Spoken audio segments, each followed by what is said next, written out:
Shelton said he'll be late. Q may chime in if he get a hot sack.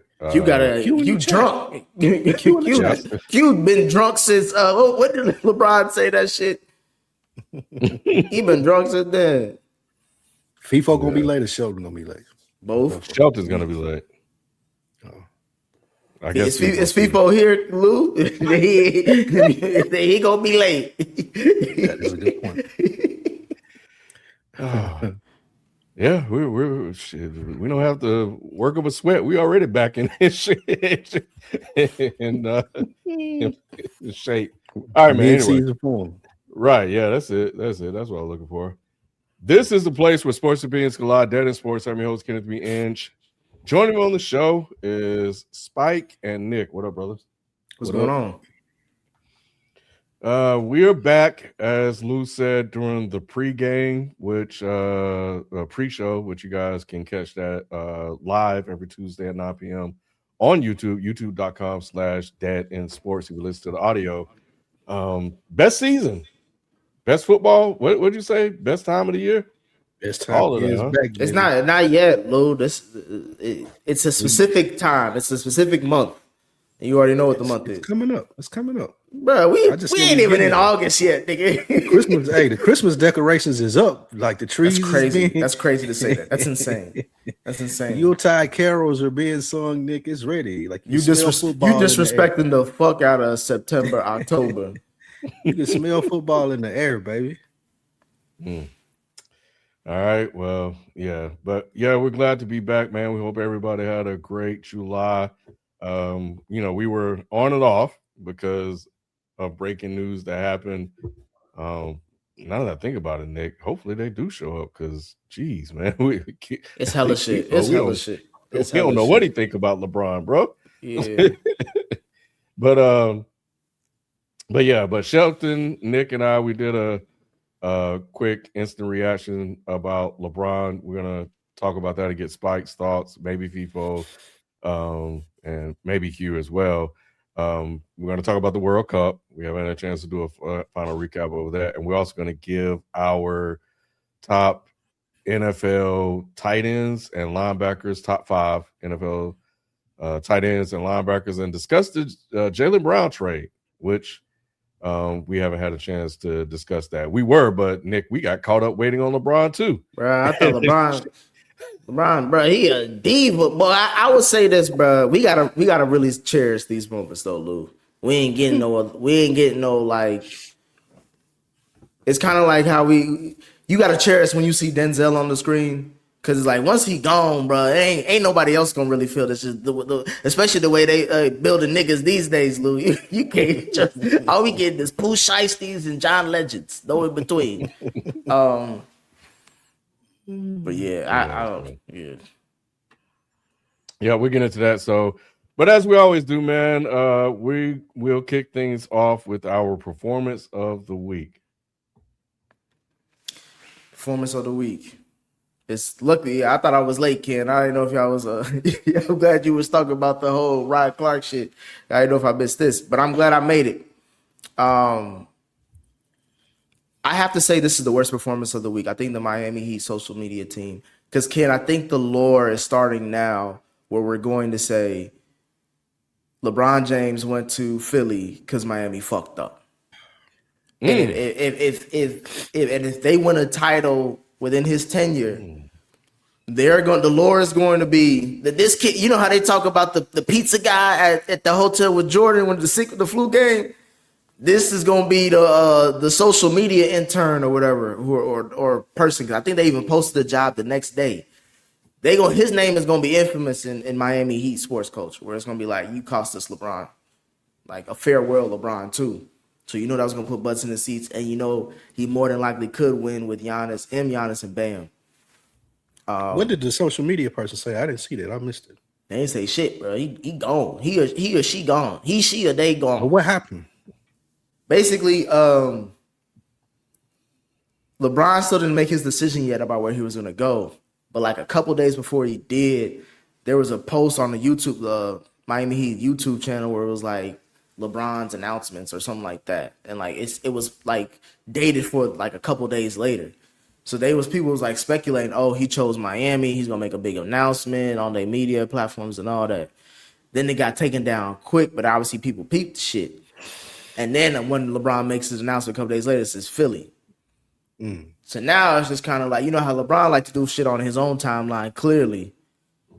It's like, bro, you can't even hold this secret. I can't even fuck with you. And Miami was already on thin ice anyway, based off how Pat Riley was talking shit about him when he left the first time.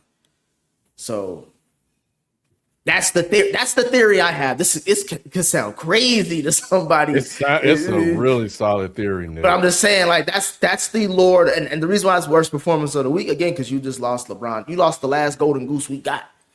Because Steph is retiring in Golden State. I think he'll be dumb to go anywhere else. And LeBron is a literally walking tour. Like, he's literally a walking sellout. Not saying he is a sellout, but like he'll sell out your arena, he'll sell out all your merchandise. Like, who doesn't want a LeBron James jersey at this point? And it's a really great team based on paper. Like, you can kind of, if he wins another ring, they're gonna say he the GOAT. He could have potentially have done that in Miami, and I think that's what they sacrificed by just you see how they say social media can ruin your life. Like, this is that. So worst performance of the week is, I think, the Miami Heat fucked up. That's a really, really, really good conspiracy theory. I like that a lot because you might be right. I could see LeBron doing some shit like that and then just going to Philly instead. I'm sure we'll get a story, but I like it. I like it a lot. I think if he wins a title in Philly, that adds to it even more. But it really also altered the conversation for people that dislike LeBron or grade him because of the different teams he's been on. You go back to Miami, then nobody can say this is your fourth team. You just went from this year. It'll only be 3 total. You just went back to Miami or back to Cleveland. So that part got changed up if this indeed really happened. So I like it. I think it's a good theory. It's a dumbass theory. I swear, bro. I don't even. You are just a negative boy, nigga. Like, anytime you pop up, go say what you want to say, nigga. Nah, man. Whoever in the chat said this is the one of the performance of the week. I totally agree. Like, she definitely performance of the week. That shit they got going on in the W right now, bro. Bro, and she the GOAT, bro. She knocking them down, dog. Listen, Jay. I didn't. Unlike you, I don't want to disrespect the sisters. I let when the sisters messed up, we brushed that to the side. I wasn't gonna highlight that. You called out Shelton in the chat about it, nigga. I ain't gonna have the first WNBA topic. Y'all can't talk about it. Y'all don't talk shit about it. I can do it because I actually want the W. Y'all can't do it because that's like I'm sharing a comment about the WNBA.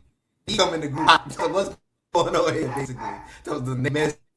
Nigga ain't know what the hell was going on. Nah, W if you okay when they playing.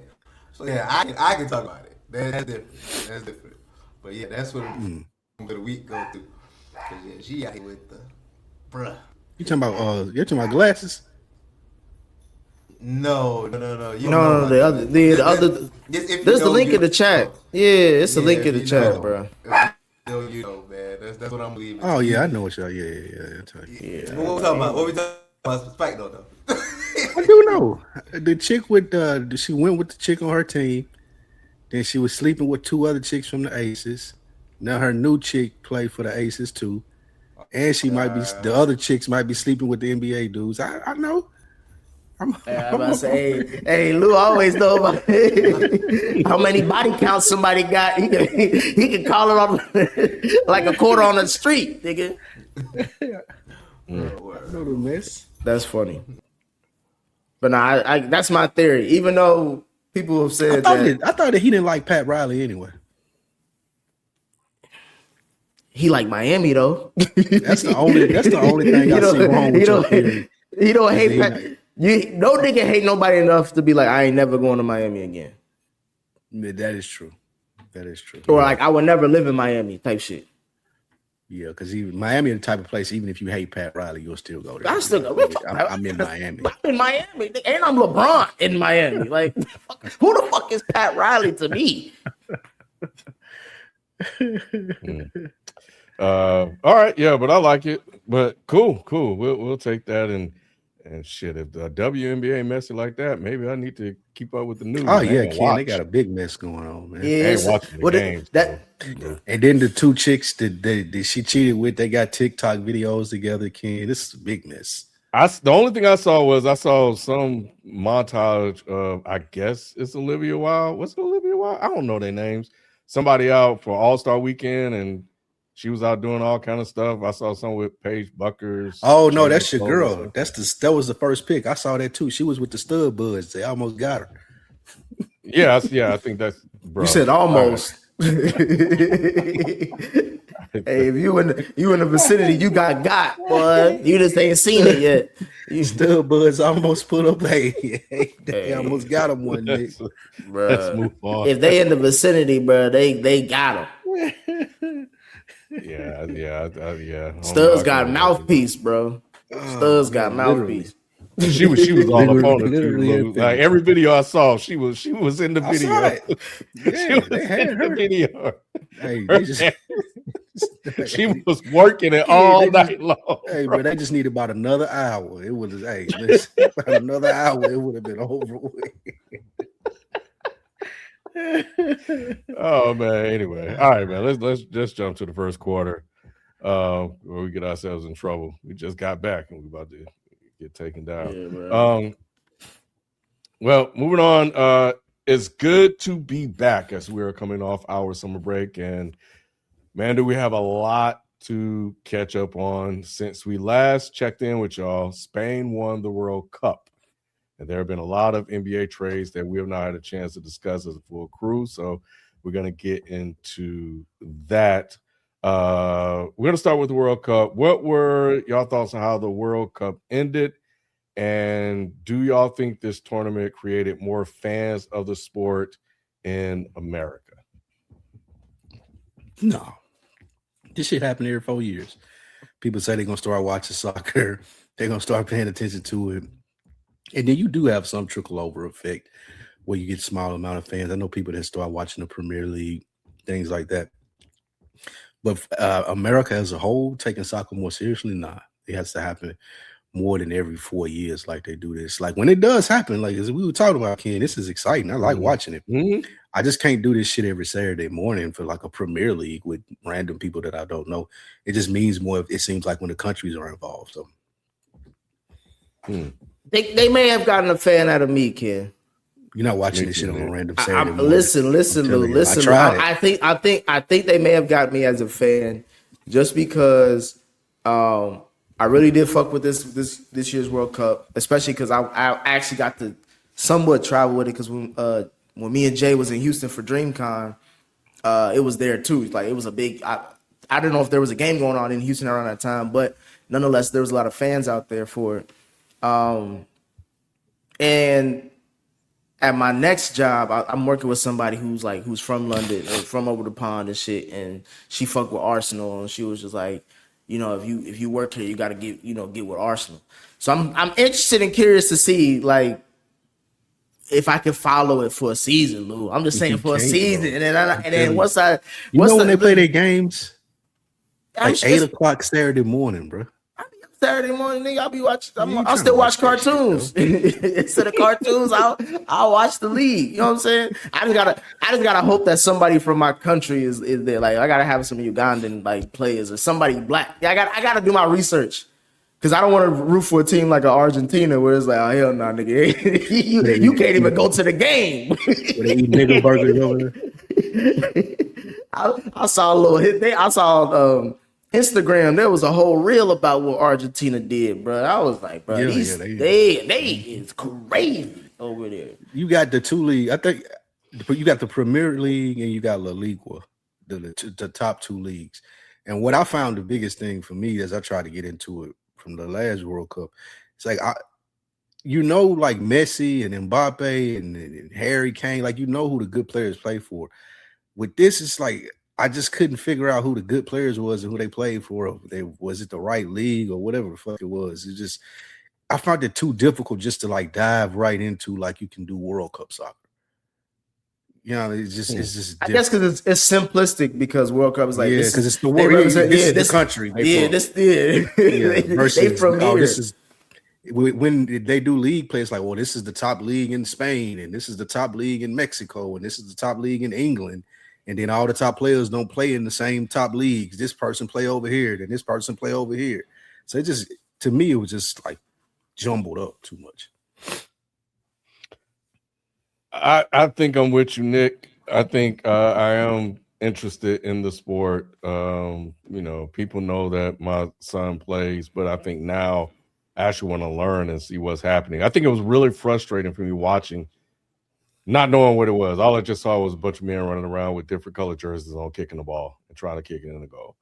So I didn't know like the rules. I saw how rough it was, like offsides, what are the strategies. I'm really curious to learn all of that stuff. Like, and since the World Cup was on, I think there was a game that was, and I think even the chat said one time that it's not good soccer. But I think it was on Apple TV. And I was just randomly. Yeah. So because my thing is, I would love to understand what's happening the next time, you know, we get around to the World Cup. And I think having a really good understanding of the game, you know, would make it matter or mean much more than it did this time. But I enjoyed it, but it's like, I don't know who am I rooting for? You know, I'm just rooting for a goal from anybody.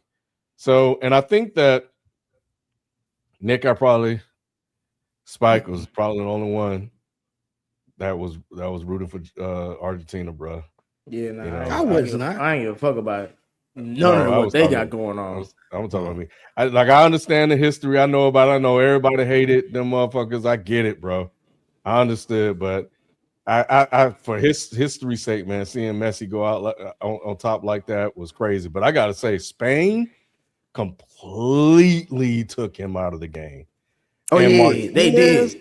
Yeah, bro, Martinez got to be sick. We're talking about 11 saves, and I think they only got like 2 shots on Spain throughout the rest of throughout the game. And I think most of their shots on goal happened in the second half, and that's when Argentina, from what I've been seeing, because I think 75% or 12 of their 19 goals happened from the 75-minute mark and on. So they were known to kind of come back. And when Messi was lining them bitches up, bro, like them corner kicks, he had like two great ones that he set up that could have went in, and one guy had it. All he had to do was keep his balance, and he overshot that bitch. But if he could have planted and kicked, that motherfucker probably could have went in that corner because that guy jumped straight up. But nah, man, it was. But shout out to Spain though, because I think the storyline that was involved with that kid, Yamil or whatever his name was, I read up on that and on Apple News one day, so I got the full story about that. I thought that was dope. Seeing like, well, I don't know if it's a student master take him out, but yeah, but nah, it was an entertaining game though. I just want the record to show that Keenan was over here rooting for the racist white man. I was about to say, Nick, bro. No, Nick, you ain't out of this neither. Nick would rather watch a league full of white men than watch a basketball league full of black women. What are you talking about? I watched the WNBA. Nah, nigga. I did. Nigga. I watched the All-Star game like everybody else. And did we have anything to say about did you even say anything about the All-Star game? I ain't need to say anything about the All-Star game. Exactly. That's what I said. You talking about that. Me and BZ talking about it. So but y'all over here rooting for the white man. That's all I want to say. It's white man. Bro, I don't. You didn't have to say it, Jaylen. You didn't have to say it. I said it. I don't comment on everything that happens in the chat.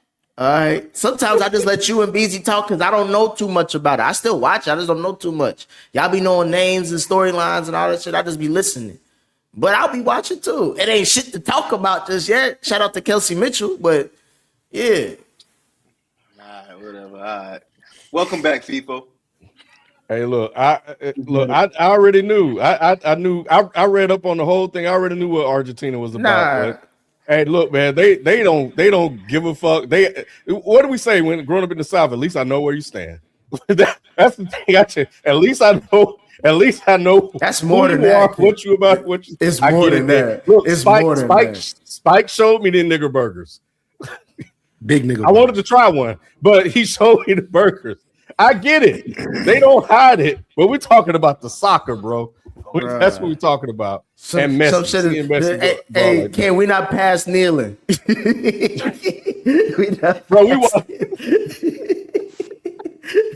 Fuck what Jay-Z talking about. We not past kneeling when it comes to Argentina, bro. I hear what you're saying. Messi is a great soccer player. Two things can be true, though. Hey, man, he was lining them bitches up, Nick. Like, that shit was crazy. But, hey, they got what they deserve. The world was happy. The world was happy. No, it ain't all the niggas lost. I thought the world wanted to see Argentina lose. Man, every time it seemed like niggas got momentum, they lost. When I was watching the World Cup, I'd be like, all right, man, that's because you were talking about because you're a dark void, nigga. You curse anything that you like and stumble upon. That's probably why the WNBA ain't pop off yet, because you watching it.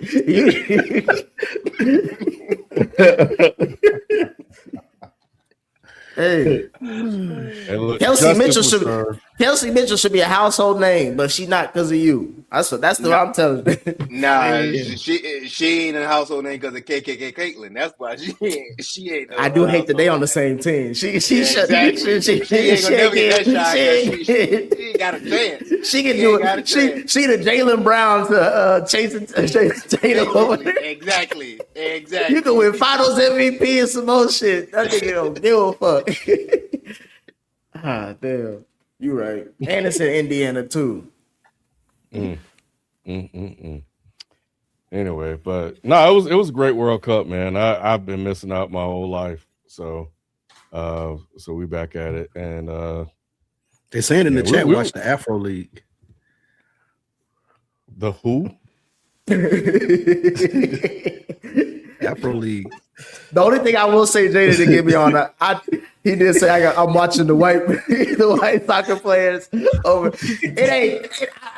I'm saying, Lou, I'm interested in watching more soccer. Is all I'm trying to say. I ain't commit to nothing yet. I'm just saying. It's apparently it's called AFCON.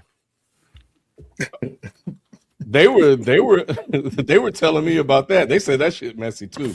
That's how they were trying to get me into it. So, hey, look, we had a great storyline. Racist Argentina, who don't give a fuck that you guys know they're racist, versus the world. And they lost. But I'll check out the Afro League. I'll be interested in that. I just needed some links. But I was definitely rooting for everybody that looked like they were black. All we was left was Spain. That's all we got. And not even Spain. We talking about the little brother, the little boy. The little dark-skinned boy was the only thing I'm related to. Yeah, I think Torres hit the winning shot. Man, when he went and kicked that damn, I don't know what the hell he kicked. I think he ran and kicked the first thing he saw after he hit that goal. But yeah, it was exciting. But Martinez should be hot. 11 saves, bro. Shit, that's insane. Anyway, all right, that's it for the World Cup. We're gonna move on. Welcome, Shelton, FIFO. What's happening? Everybody with us. Yep. So, all right. Well, anyway, now that is out of the way, let's get to the NBA trades, because we didn't get a chance to talk about two major blockbuster deals. The Los Angeles Clippers traded Kawhi Leonard to the Toronto Raptors for Brandon Ingram, Grady, and multiple future draft assets, included a couple of first-round picks. Given the controversy surrounding Kawhi Leonard, do y'all think this trade will still go through? If it does, do y'all think it's a good trade for the Clippers, Raptors, or both? I think it's a good trade for both, but I don't think the trade is going to go through. You think so? I think it will. Okay. Why do you think it will? Because I just think both sides want it, and I think that Toronto will be patient with his suspension. I think he'll be suspended, but I don't think that's going to deter them from picking him up. I think that what's happened, they want to happen, and they know they're going to have to deal with whatever consequences present themselves, and they're just going to take it on the chin and keep it moving. But I think this is more of a league issue versus the two teams that are involved. And I think this is one of those situations, kind of like the CP thing, where the commissioner could get involved and kind of veto this whole thing if it's found that Kawhi was doing what they alleged that he was doing. You're saying the Clippers as well. So I think if that's the case, then that's the reason why I don't think it goes through, because I think this is an NBA league issue, not two teams wanting a particular trade package. But didn't they say that it could go through, but you'll be liable for the consequences if you have him on there? So if they said that, then I take it as you can do it, but you're gonna pay for it. So that's why I say that. Oh, okay. I didn't see that. So if that's what, that's the only reason I say that. Okay, then I'm with you then. Yeah, because both teams do want it. I do think is good for both sides. I think the Clippers are in a retool to a degree, right? Like they got a lot of young talent now. And then the guys that they would get for Toronto just makes sense. So timeline wise, and y'all think that they will be willing to take the punishment of the Clippers for Kawhi Leonard? Yeah. What if it's like draft picks or something? Still? It depends why would that come at? Why would Toronto have to give up draft picks? That would be just on the Clippers. Because that's what the league said. If you take him, you knew this happened prior to the trade. So if you take him, you're taking everything that comes this is with prior him to the find anything out. This is prior to the trade. This is a whole separate thing. This ain't got shit to do with what Toronto dealing with. But the league has already told what they said. Toronto this though. They already told them if you take him, that's what the he could be suspended. He could be suspended, but I don't think why would Toronto have to give a draft pick? That makes no sense. They're not the ones who did the deal. That's the Clippers. And this is not the NFL either. NFL has 7 rounds. The NBA has 2. Like I think this was their way, Nick, of saying they don't want, because they cheated, they don't want them to be able to get what they want and get this trade done. But that has something, but I'm just saying, like, why are you punishing Toronto, who had literally shit to do with this? Correct, but they're saying that you're right. They're saying if you deal with the devil, you're gonna take the devil's. No, I'm not. I'm not talking about the suspension. I'm saying why would they lose a draft pick, if anything, lose anything past him just being suspended? That just sounds dumb. Because you did a deal with him. Yeah, I think this is their way of saying we don't want y'all to do this until we're done, and if you do it, you're gonna take the punishment. That way you'll say smart man. If I'm Toronto, I'm cussing everybody at the NFL. Like, what logic does that even make? Because saying don't do the deal. We want y'all to wait. That's the thing. We want to get to the bottom of this. Y'all know this. No, first of all, I'm cussing everybody now because they had a hell of a time. Pablo was talking about this for over a year. Documented. Like, you know what I'm saying? Like, what the fuck you need? How much more time? Now you want to do it when my shit is on the line? Get the fuck out of here. That don't make no sense. That's what I'm saying. All that shit, I get if you're saying like he's gonna be suspended, Toronto will have to eat that. That's fine. Outside of that, bro, you out of your cotton picking mind thinking I'm giving up draft picks for a deal that I didn't even do. And I agree. And here's the thing: I 1,000,000% agree with Nick. I don't know, new season, new relationship, I guess. You know what I'm saying? Ever since I won that Knicks title, you know what I'm saying? Niggas is now listening. They now drinking for wisdom now. You know what I mean? Yeah, but nah, like that has to be on the Clippers organization if it's going to be draft compensation given up, because it was the organization that dealt with that. So the player has to be suspended. Toronto can eat that, but the Clippers got to deal with the draft consequences if that happens, or fines or whatever.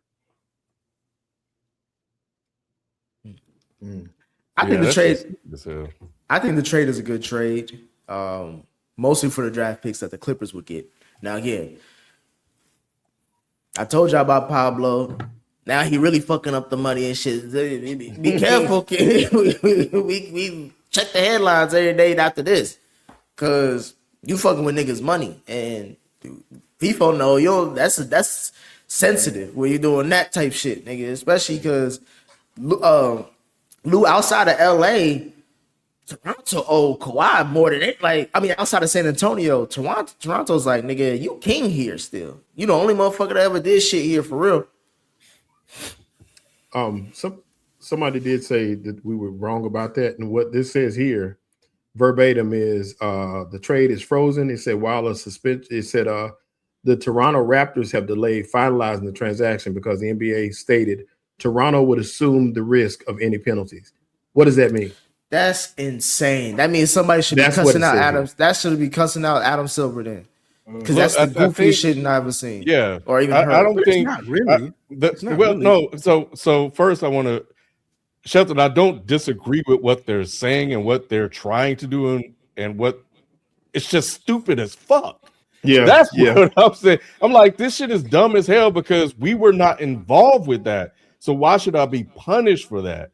Yeah, I think they're so- doing this so they wouldn't get the trade through, but that makes Yes. no logical. If I'm Toronto, I'm suing the fuck out of them for this shit. If they penalize me for that shit, But the Clippers So are what- just trying to avoid punishment, though.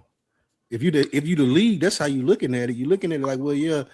Then we take that up with the almost got you. Clippers. Why? That's what I'm saying. Why are you? I get everything well, you're saying. y'all are Take trading- that Well, up. here's y'all are here's the trading reason. them, though. Here's the reason why you do it this way is because not only are you going to punish the Clippers still, you got to punish Kawhi too. If Kawhi gets to go, even if he's suspended, the punishment is not enough. The punishment, they said, while a suspension will likely just result in missed games or renegotiation of trade terms, a completely voided contract remains the worst case scenario. So they still could void his contract, which They gonna would do that. keep the deal on hold and kill the deal. So that's why you got to kind of do it this way to keep Toronto from using their right to say, well, we're going to just take him and we'll deal with whatever. You got to kind of do it this way to keep them from making that move until you make your decision after you finish the fact finding. So everything That's is pretty much bullshit. frozen. That is I bullshit. get it, but it's just pretty much Nah, frozen. I understand the legal jargon of delaying a deal to happen so you can do more investigating, but the way that it's ended up, just so you're gonna punish, man. All right. Yeah, and I That's don't think why- I that's don't why- think their intent is to punish Toronto at all. And this- Their intent is just to keep Kawhi where he is, so the punishment can stay where it is. But if And you this- take him, you're gonna take the blame for it. And this is why the NBA the NBA. Because of this shit, like FIFA. If this was the NFL, we ain't talking about this the next week, bro. Who gives a fuck? A nigga got paid extra. Okay, millionaires and billionaires doing millionaires and billionaires shit. What the fuck that got to do with basketball? Yeah. They just I don't know. If they really wanted to know, just find the information. They've been sitting on this shit for forever. Or So just come up with a right. come up with a Dude is punishment. already in jail. I don't understand why don't we just talk to him. I was like, Yeah. come up with a punishment right now. Like, why are you? What more do you have to investigate? Either the shit is real or it's not. Yeah, Pablo I'm said. kidding. Pablo said it's real. Pablo said that, so that's enough too. But like Ken said, they've known about The this for a federal long time. government said I don't it know will. why we get to this point. We've been knowing about Kawhi for how long now? It's been a year. So why are we just now getting to the point where you're investigating it? Like, why did it take this long? Well, that's the thing. It's been investigated. The dude is in jail. He got felony fraud charges. He got 7 years, if I ain't mistaken. The dude who behind this whole thing that the Clippers owner said was a fraudster got charged. So this should be over with. Yeah, that's what I'm like. This is bullshit. Yeah, no, it is. But I guess we'll see what happens. But but I get him. It's like, nah, you can't ship him off and avoid punishment. And no matter what happened, shipping him off wouldn't absolve them of punishment because it happened under their tenure. So I don't know, it's some legal jargon or whatever. But anyway, it's stupid as hell. So, but let's move on to the next trade. Another blockbuster trade that we missed was the Boston Celtics sending Finals MVP. Wow. Jaylen Brown to their arch rival, the Philadelphia 76ers, for Paul George, 2 first-round picks in 2028 and 23 and 2031, and 1 second-round pick in 2028. Why do y'all think Boston decided to end the Tatum and Brown era, and do y'all trust the Celtics will still be able to compete moving forward after making this move? Y'all saw what Honestly, Tatum said? That's exactly where I was about to start, Ken. That's exactly where I was about to start. Because I think that is very telling. And then he has the nerve to say something now that Jaylen Brown is gone. You know what I'm saying? If you felt the type of way, say it while you here. You know what I'm saying? Be man enough to do that. If that's truly how you feel, if you feel a type of way, You know what I'm saying? Don't do it when I'm not in the room. Do it when I'm in the room. So Right. I don't like that about Jason Tatum, man. See, that's what give us light skinned guys a bad rep right there, bro. You know what I'm saying? So I don't like that. I done heard every single which way that they tried to spin this. You know what I'm saying? The analytics say this, the defensive this, that, and the third. I hear all of that. That dude, PG has never been, maybe pre-injury, if he would have never got injured, I could say he was on that trajectory, right? Okay, cool. But that's not where PG's career is at now, and it's not where Jaylen Brown's career has ever been. Jaylen Brown today is a much better player than Paul George. I don't give a damn what the numbers say. That's basketball intelligence, basketball eyes just looking at it. So I don't know, Ken. I think Boston will be fine because it's not like PG's a scrub. And the way that they play basketball, it suits PG's game, especially this version of PG. So are they going to fall off? In my opinion, of course. How much? I think they're still a playoff team. Where they go from here? Are they going to get free agents? Who are they going to sign? Is Derek White going to get a big deal? Is they 6-man? I can't think of his name, but Pritchard. Yeah, Peyton Pritchard. You know what I'm saying? Is he going to get so there's still a lot of other questions with other players. So for me, I don't know. I can't answer that. But I tell you, boy, Philly done fleeced us. Philly done fleeced some people, bro. They done fleeced some people. You got you a finals MVP. You got you a MVP finalist, you know what I'm saying, of the regular season, and he's young. And not only this, because I know we're going to talk about LeBron too, but did you see who the top 3 fast break bucket getters in the NBA are? Maxey at 1, Jaylen Brown at 2, and LeBron at 3. Wow. The top 3 fast break scorers in the NBA on one team, and they play defense. I'm not saying Maxey's lockdown, but Maxey get it in. So obviously does Jaylen Brown. LeBron's still old, but he do what he do. So look, bro, this is crazy. This is not where I thought Philly would be after the season. You said Philly 3 times, so you know who comes and shows up. Hey, I need him to give me some insight. I need to know how the city feel.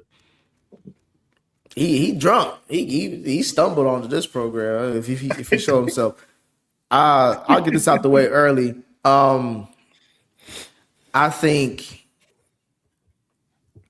we should have learned our lesson about Boston, about how they really feel how they did Isaiah Thomas, not the Detroit Isaiah Thomas, but the other one. And I feel like since then we kind of sweat shit under the rug. Maybe Kyrie was right, Lou. This is around the time when this shit started. He was like, "Hey, there's something different going on around here."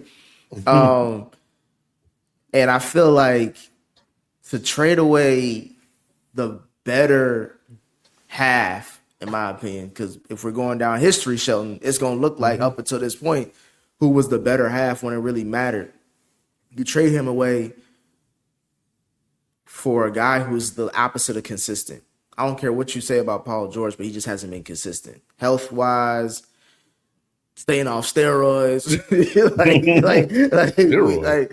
That's why he got them 25 games off. Yeah. That's why he looked good in the first round. Because he had time off.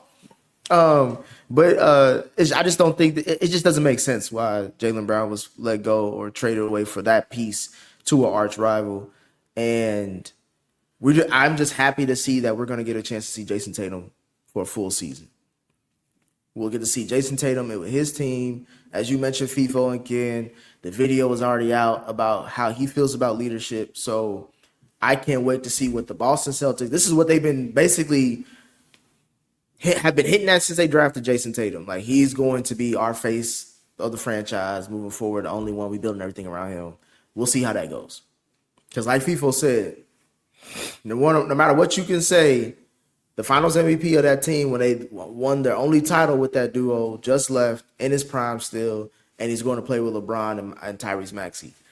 We'll bring up Joel Embiid when he show up. But if that team is healthy, that is a dangerous team. I said they was dangerous last year, Shelton, in the playoffs, and again, everything was still betting on health, but they upsetted Boston. Imagine what they are with health now. Only the Knicks is in their way. They ain't getting past New York though, don't they? Yeah, I'll tell you that. I see the Eastern Conference Finals right now though, between them two. Between who? Philly and New York. This was a win-win for Philly. Well, it was a win for Philly, of course. I'm shocked that Boston would trade Jason Tatum anywhere near their division. That was the part that was the biggest shocker to me. I'm sure you could have got the same thing, equal or greater value anywhere else. And that's before the LeBron trade. You just made your rivals stronger. It just didn't make much sense to me. You know what I'm saying? A good GM would have made sure that he's somewhere in the Western Conference if possible. And if he's going to be in the East, then he's somewhere in the East far away from you. You don't want him that close to home. You traded him down the street. It just didn't make much sense to me whatsoever. Those draft picks are valuable at some point, but I think you could have gotten more for him. He's a Finals MVP. He's a hell of a player. We know what he can do. You know what I'm saying? I think he was worth a lot. I feel like he was becoming outspoken, and you saw what they thought about him. He was the smartest one. He would think he was the smartest one in the room, as they like to put it. So yeah, they wanted him gone. It was a trade that they were going to make because he was a little too uppity for the people in Boston. So they got rid of Ryan Clark. Yeah, you're right. So he stood no chance. So to send him to Philly was what they decided to do. I don't mind Boston's roster right now. I think they'll be competitive and nothing else. I don't think that they'll be to the point where they compete for a championship. I don't think that whatsoever at all. I don't believe in Tatum enough to do it by himself. I think that Jaylen Brown hid a lot of Jason Tatum's flaws. I don't think Jason Tatum is capable of being the driving force of this team by himself right now at this point. And I don't think Paul George is enough to help. But I do think Philly they're strong. They're 10 deep. It's just a matter of seeing how they go. And I saw today where they are going to run LeBron at point. LeBron is going to be a point guard. So if they can convince LeBron to distribute the basketball and score, you score when you can, but your job is to be a distributor and keep these other guys happy. If you can convince him of that, then you have a chance to win a championship. I think before we get to the Philly stuff, I think Tatum might shock y'all. I don't. I guess. Wait. Let me not even say that. Where do y'all stand with Tatum being the number one guy now? Well, that's why I said, Ken. That's why I said I can't wait to see it, because to me, this is the biggest risk reward that Boston is telling us. They know them to the best. They drafted them, they developed them, and they kept saying Tatum's the guy. Even coming off of ACL too. This is all like this nigga ain't fresh, like a fresh new car.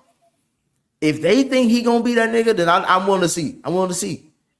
But if he ain't, okay, we got receipts with they look.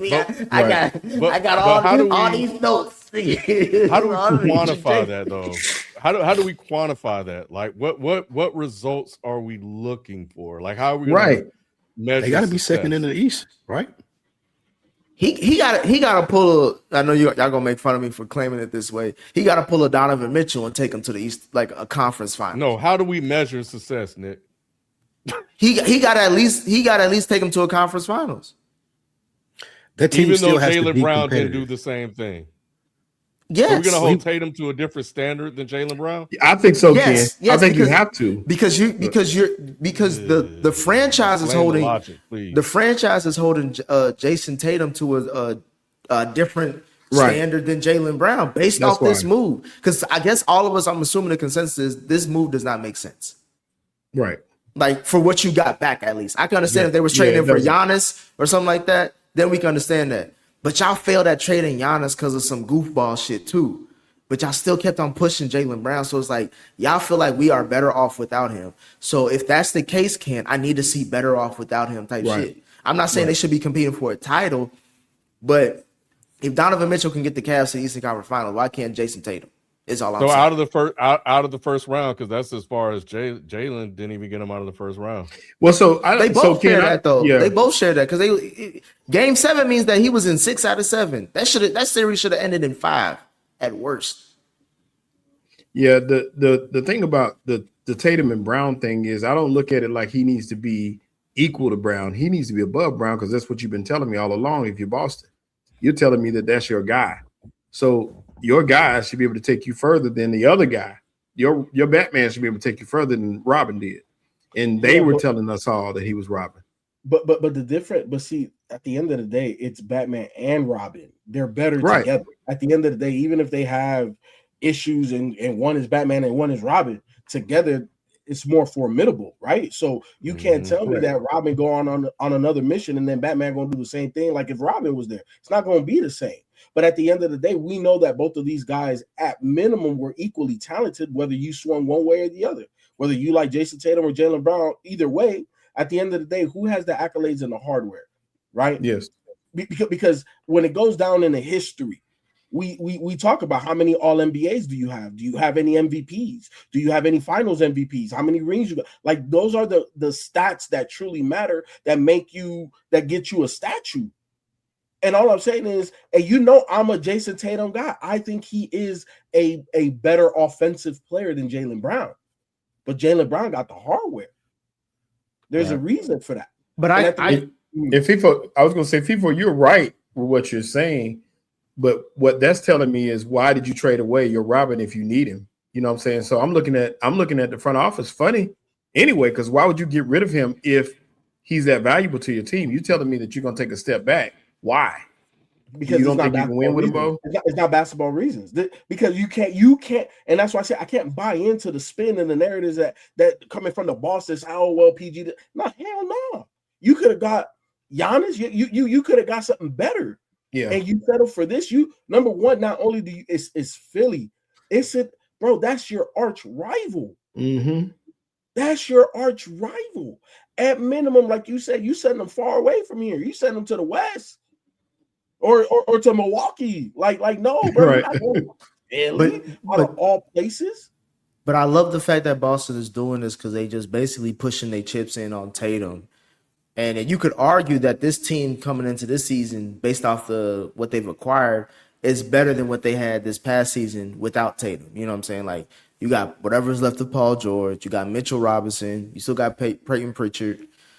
I don't know what the hell Derek White up to, but I'm hoping he could bounce back. But I'm just saying, like, you are adding a healthy Jason Tatum full season with that, so they should be able to do. I'm expecting. That's what I'm saying, bro. They won 50+ games without Tatum for most of the season, and they were one game away from the second round. If Tatum is that nigga with a more upgraded roster, they should get to the Eastern Conference Finals, bro. But Nick, you don't believe that because already you're not going to put them. I'm willing. I'm willing to see it. Hold on. You don't believe them more than you do New York, and you also don't believe in them more than you do Philly. Everybody with basketball sense knows that those are the top two teams in the East, hands down. The rest of y'all vying for 3, 4, 5 in the rest. You know what I'm saying? Boston is not a championship contending team.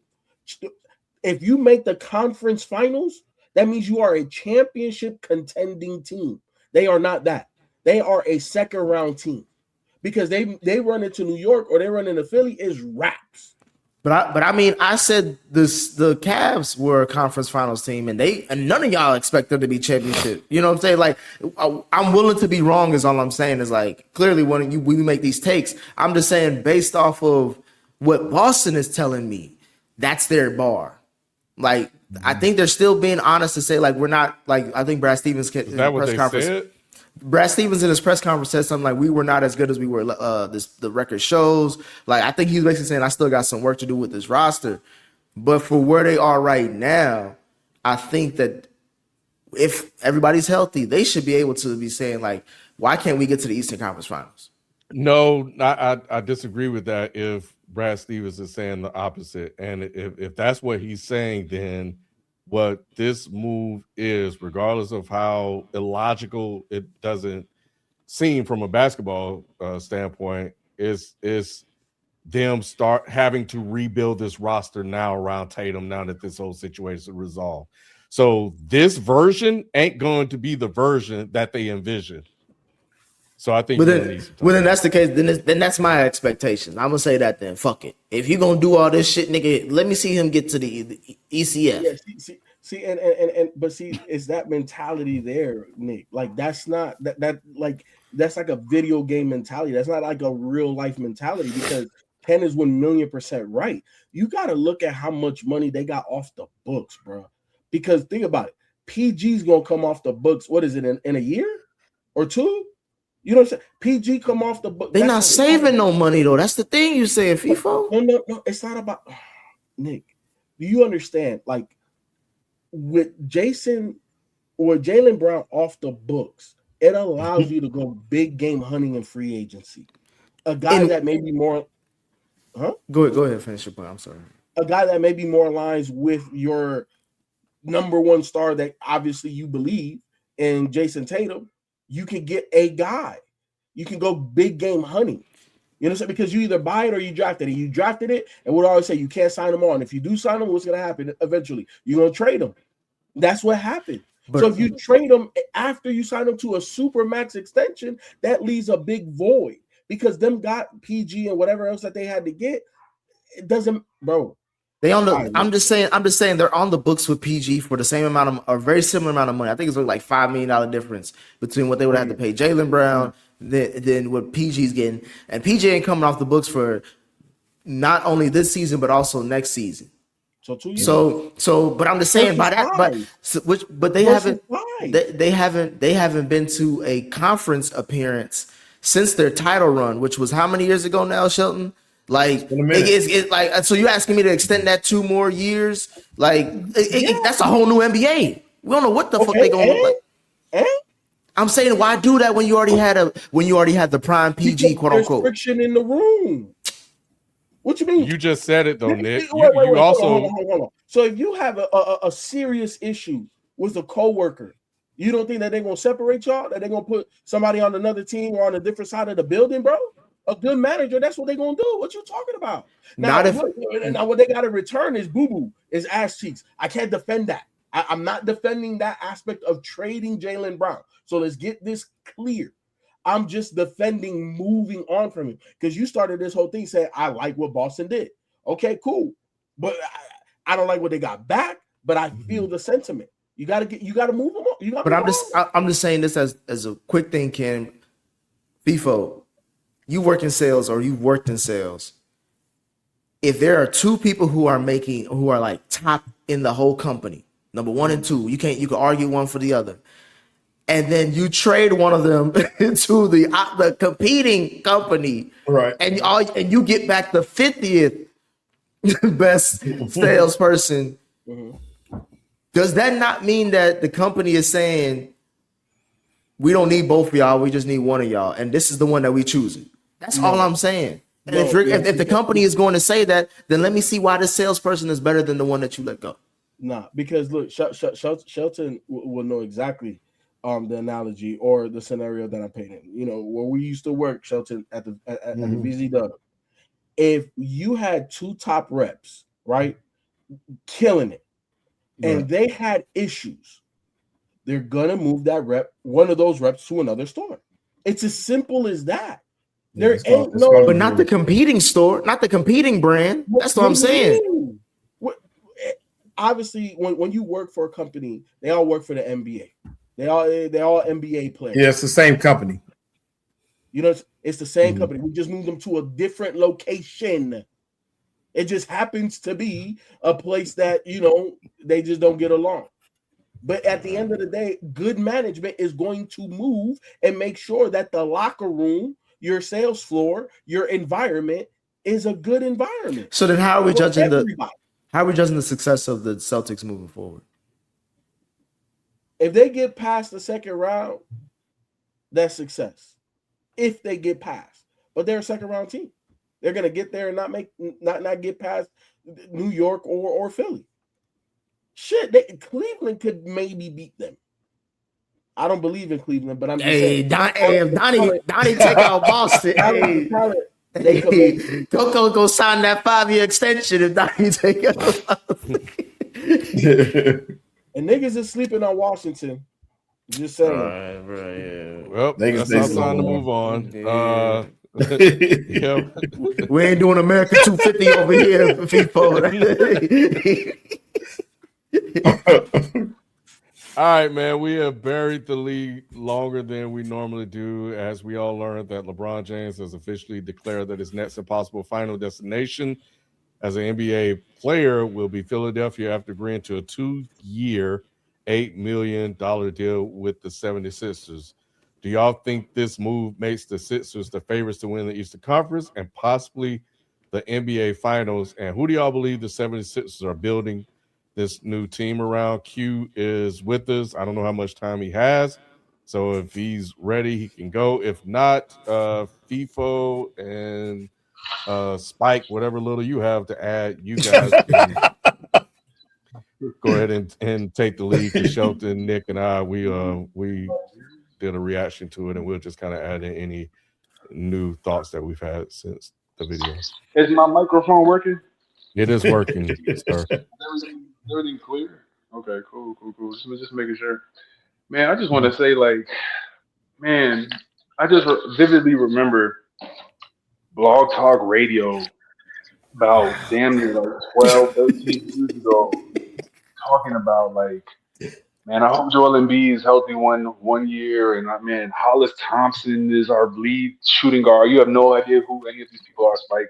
Tony Roden is our starting point guard. We got Bill Okafor after we done drafted Joel, after we drafted Nerlens Noel. Michael Carter Williams was the rookie of the fucking year, and Brett Brown is here, and Ben Simmons don't want to play ball no more. He's a fisherman, and James Harden don't want to do it.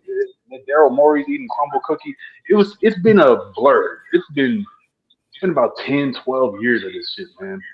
So when I wake up on a good Friday, a good Friday, and everybody hitting my phone, and I'm like, man, I don't know what just happened.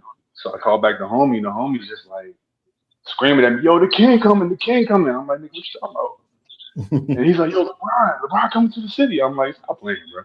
So I go to Twitter, and I look on Sham's page, and I'm like, damn, LeBron did the right thing. He joined the family. Now we got $400 million coming to the region. They already spot tracking that. And it's just going to be, Sheldon, just walk with me real quick. Like, just LeBron in the skybox with AI watching Jalen Hurts throw touchdowns. I have chills myself, personally.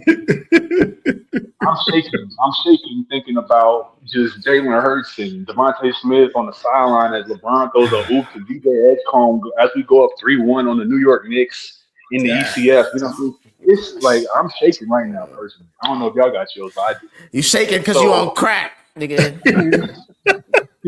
You know the thing is though, like Meek Mill said, we used to pray for times like this, and I really feel that bar more than anything right now. So I'm gonna just say that this has been a really good couple days.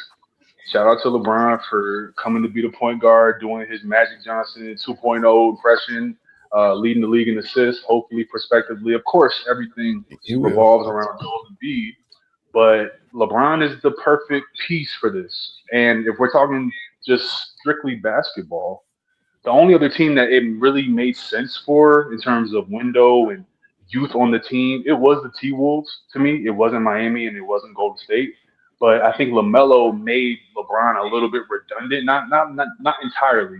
But just they already have the distributor that they needed in LaMelo. And I think LeBron wants to kind of play more point than he wants to be just a bruiser forward. And he's going to be asked to do that at times, of course, in Philadelphia. Defensively. But I think defensively, of course. But I think that what's happening here is the Jaylen Brown trade, which to me is indefensible, and we'll get to that. But the Jaylen Brown trade made his mind up for him, where he said, okay, I got a speedster in Maxey. Not many guards can stay in front of him, right? But he's not a floor general. VJ projects to be some type of tweener between like that toolbox of what a Jimmy Butler could be, hopefully. And we hope that his defensive floor raises even further because he was already one of the more stickier guards on defense for a rookie. You got Jaylen Brown, Finals MVP. Going to be 30 in the middle of the season, so you're hoping to get 3 to 4 more years of elite production out of him. Still a younger guy, but still a veteran also. And then it just comes down to Joel. So I think that he saw those 4 guys, plus you got Phylon from Bama, You got Anthony Simons on the deal, Dean Wade, one of the better defenders on the market. Dean Wade, come on, bro. Dean Wade, one of the better KCP defensive guys on the market. KCP coming in a buyout. You know what I'm saying? All that matters is the backup center. But I think LeBron saw the vision. I think that Mike Gansey is running laps around Daryl Morey in literally 4 weeks of his tenure. I have no idea what Daryl Morey was doing for 6 years. Begging the ghost of James Harden to come and save us was embarrassing. But we here now, and I have chills still, and I hope that everyone on this chat joins in those chills with me, because we're about to witness a treat, health permitted. This is about to be one of the most, I'll say it like this, Spike. I'll speak your language and I'll end it here. This is Tom Brady to Tampa Bay. It's crazy. He had to compare a white man's success to the level of heights of happiness he is. I'm talking goat for goat. I'm talking goat for goat talk. That ain't my goat. That ain't my goat. It's his goat talk. My goat in Kansas City. But hopefully his knee worked. But I don't know what's going on with it. They said the same thing about Tom Brady coming off the injury. But either way, hold on real quick. Go ahead, FIFA. Go ahead. No. I just wanted to add this to what Q was saying. Like, the business of basketball, right? Like, do you know how many clutch clients are on this roster, including the head coach? That's why what happened.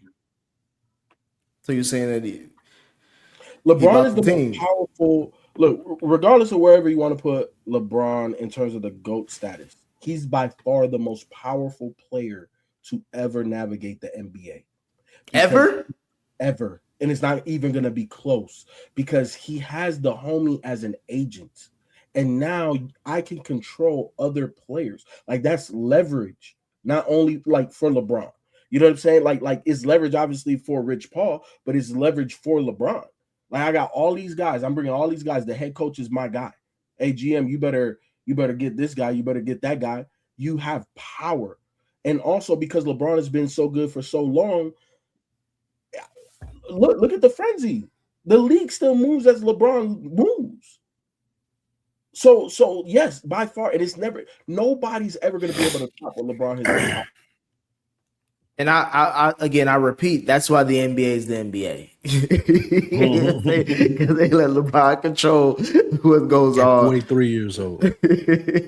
Yeah. I don't disagree with you said, FIFO, but I just feel like, and to me, that's what, and my other point was like, if I'm Maxey, he's a clutch client and he's obviously cool with LeBron. It was, he's posted with them working out. So I know he doesn't feel this way. But if I was Maxey, devil on his shoulder, I'd be like, this team's supposed to be built around me. If we keep it in a beam. Embiid is the ghost of whatever the fuck potential he was. Jaylen Brown just got there. Like, LeBron literally just got there. It's like, I've been the one that's been holding this team down for a minute. But isn't that building around Maxey, though? I was just about to say that helped him out. Guard. And scoring guards work best with point forwards, which now you have arguably the best to ever do it in LeBron. And then, wait, hold on. And not only do scoring guards need a point forward, they need perimeter defense. And they got two guys. So you can say that, but from my perspective, they have built this around Maxey. Maxey is the primary beneficiary of the moves that they have made. I'm saying this. I'm not talking about it from a basketball standpoint. I'm talking about shine standpoint. Meaning, if they win a title, FIFO, where is Maxey going to be looked at as a role player or as one of the ones? Nah, I think Maxey. I don't think he'll care. I know he doesn't care. I know he doesn't care. That's why I said on the front end. But I'm saying for me, devil on the shoulder, I'll be like, damn, he just like, I ain't gonna get no credit. No. Because I don't think he's as good as this player, but he's gonna fill this role. They're gonna need him to do this. They're gonna need him to be Kyrie at times. He's gonna have to be the Kyrie of this team. Right. And if you look at it, Nick, when Maxey was there with James Harden, that's when he got his most shine. So adding a LeBron is similar to having James Harden because he controls the ball a lot, but Maxey plays better off the ball than he does on the ball. He's going to benefit from LeBron being there probably more than anybody else. The one person who should be upset, and I saw Draymond Green say this, was VJ Edgecombe, because he's now the fifth option. Yes. Everybody else kind of stayed where they are. But that makes sense. DJ is the one drop. We don't know how good he's going to be anyway. And if we're just going off of what we know now, he was already dropping ever since. Like with every trade, he was dropping. But see, that's why he should be mad though, Nick, because coming into the offseason, he was your number 3 option, at best number 2, because you know Embiid's going to miss some games. Now he's been bumped down 2 spots over the course of the summer. Who would have thought that would have happened? You'd thought year 2 would have been his best year. Now he's a straight role player. I would be surprised if he has that much gusto about himself this early in his career when it comes to the likes of a Jaylen Brown and a LeBron James, 2 people who have won titles, to be like thinking that you're going to be somewhere in the top 2 of that pecking order. That's why I'm more focused on the Maxey, because he's been there the longest. He's proven himself the most. He's put himself in a position to be considered one of the top point guards in the East. Like, and now we know they're going to, like, to me, Embiid, this is last year in Philly. Embiid, if he doesn't do well this year, they're going to trade his ass next year, because LeBron going to be like, nigga, I got 1 more year left and ain't going to be with him. You know what I'm saying? So I think this is Embiid last year. That's why I thought the team was building around Maxey. But then when you added Jaylen Brown, I'm like, okay, they could work together. Now you add LeBron. It's like, this nigga is what Jackson is he, Sheldon? he Jermaine? He's Jermaine Jackson. And when we talk about the Jackson 5, FIFA, when we talk about the Jackson 5, how many times you bring up Jermaine? No, I feel you. But let me ask this. They were a good duo, though. You're probably talking about Tito, Marlon, and Randy. Jermaine had his own. So let me ask this. 1-on-1, who do you think is the best basketball player offensively on this team? Who's the hardest to stay in front of? Maxey. Bro, look. You understand like what this does for Maxey is gonna get nothing but 1-on-1s, bro. That's what's gonna happen. I'm not arguing that, FIFA. I'm only talking about the optics. I ain't talking about the basketball. We already know what the basketball gonna be with the basketball be. But okay, Nick. So we want to talk optics. Do you think if he averages 26 on a championship team, that's not gonna be positive optics for him? I don't think he'll get enough touches to average 26. You wildin'.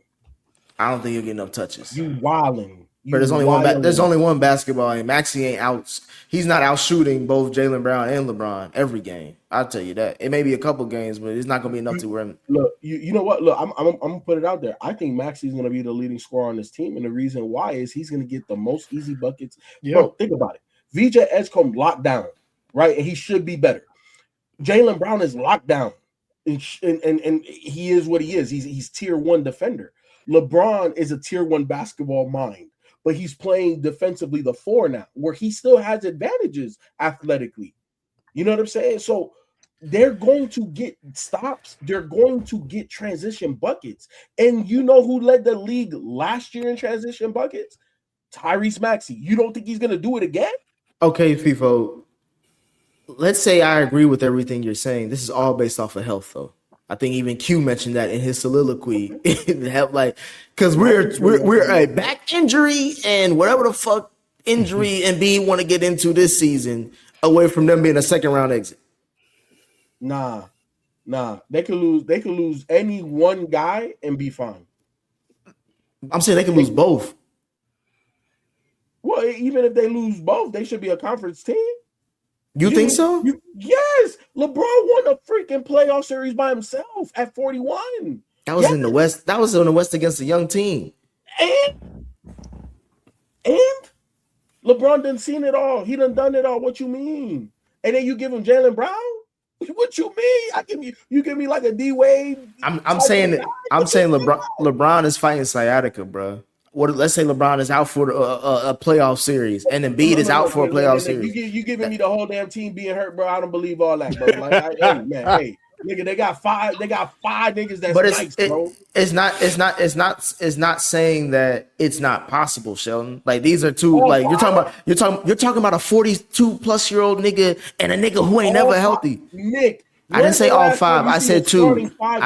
Get hurt. I said 2 out of the 5. FIFA, don't exaggerate on our point. So you mean to tell me 3, bro? All 5 of these guys can be an All NBA 1, 2, or 3rd team player.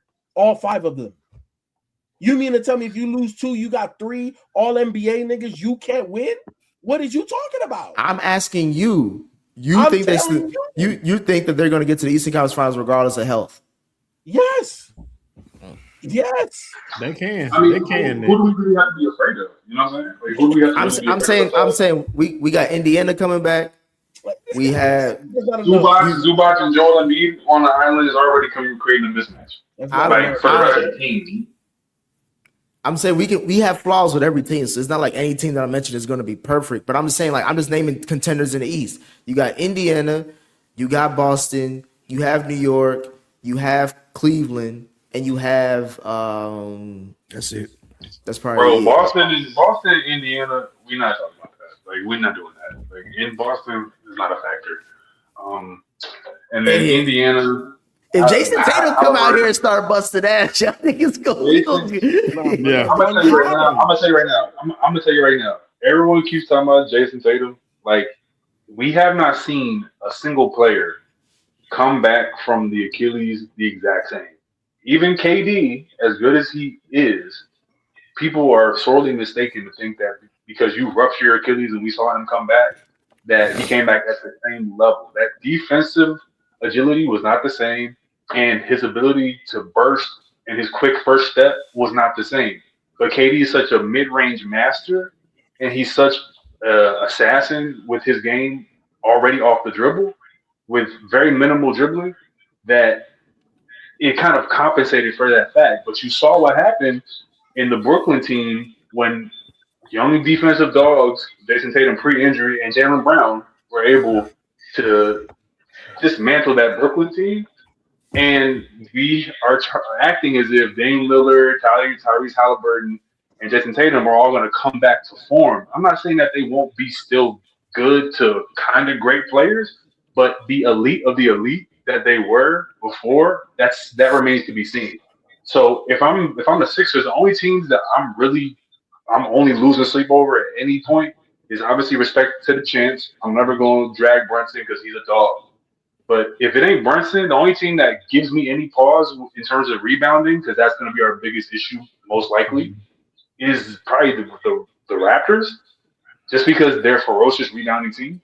And even then, I'm picking them because even then I'm picking LeBron in 6 because he's seen this Toronto team before. And I think that Joel Embiid has gotten over that Toronto hump, and I don't think Kawhi is 2019 Kawhi again. So we can do a lot of what ifs, but bro, if you give me Joel Embiid at 70% and then everyone else at relative health, this is not a problem.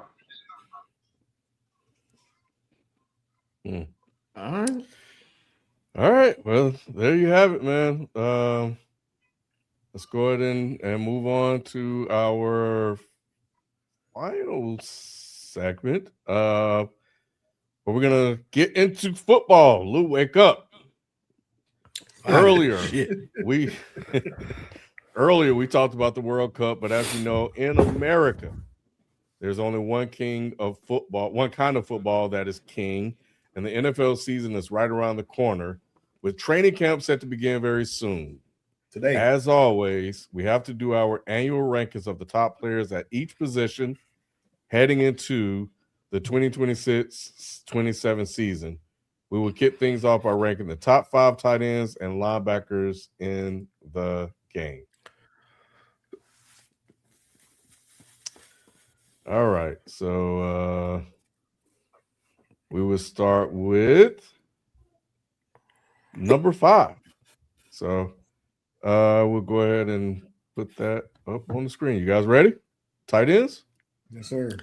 Let's All get right, it. Here we go. There we go. So Kelsey, Laporta, Kraft, Warren, and McBride. So I had Trey McBride.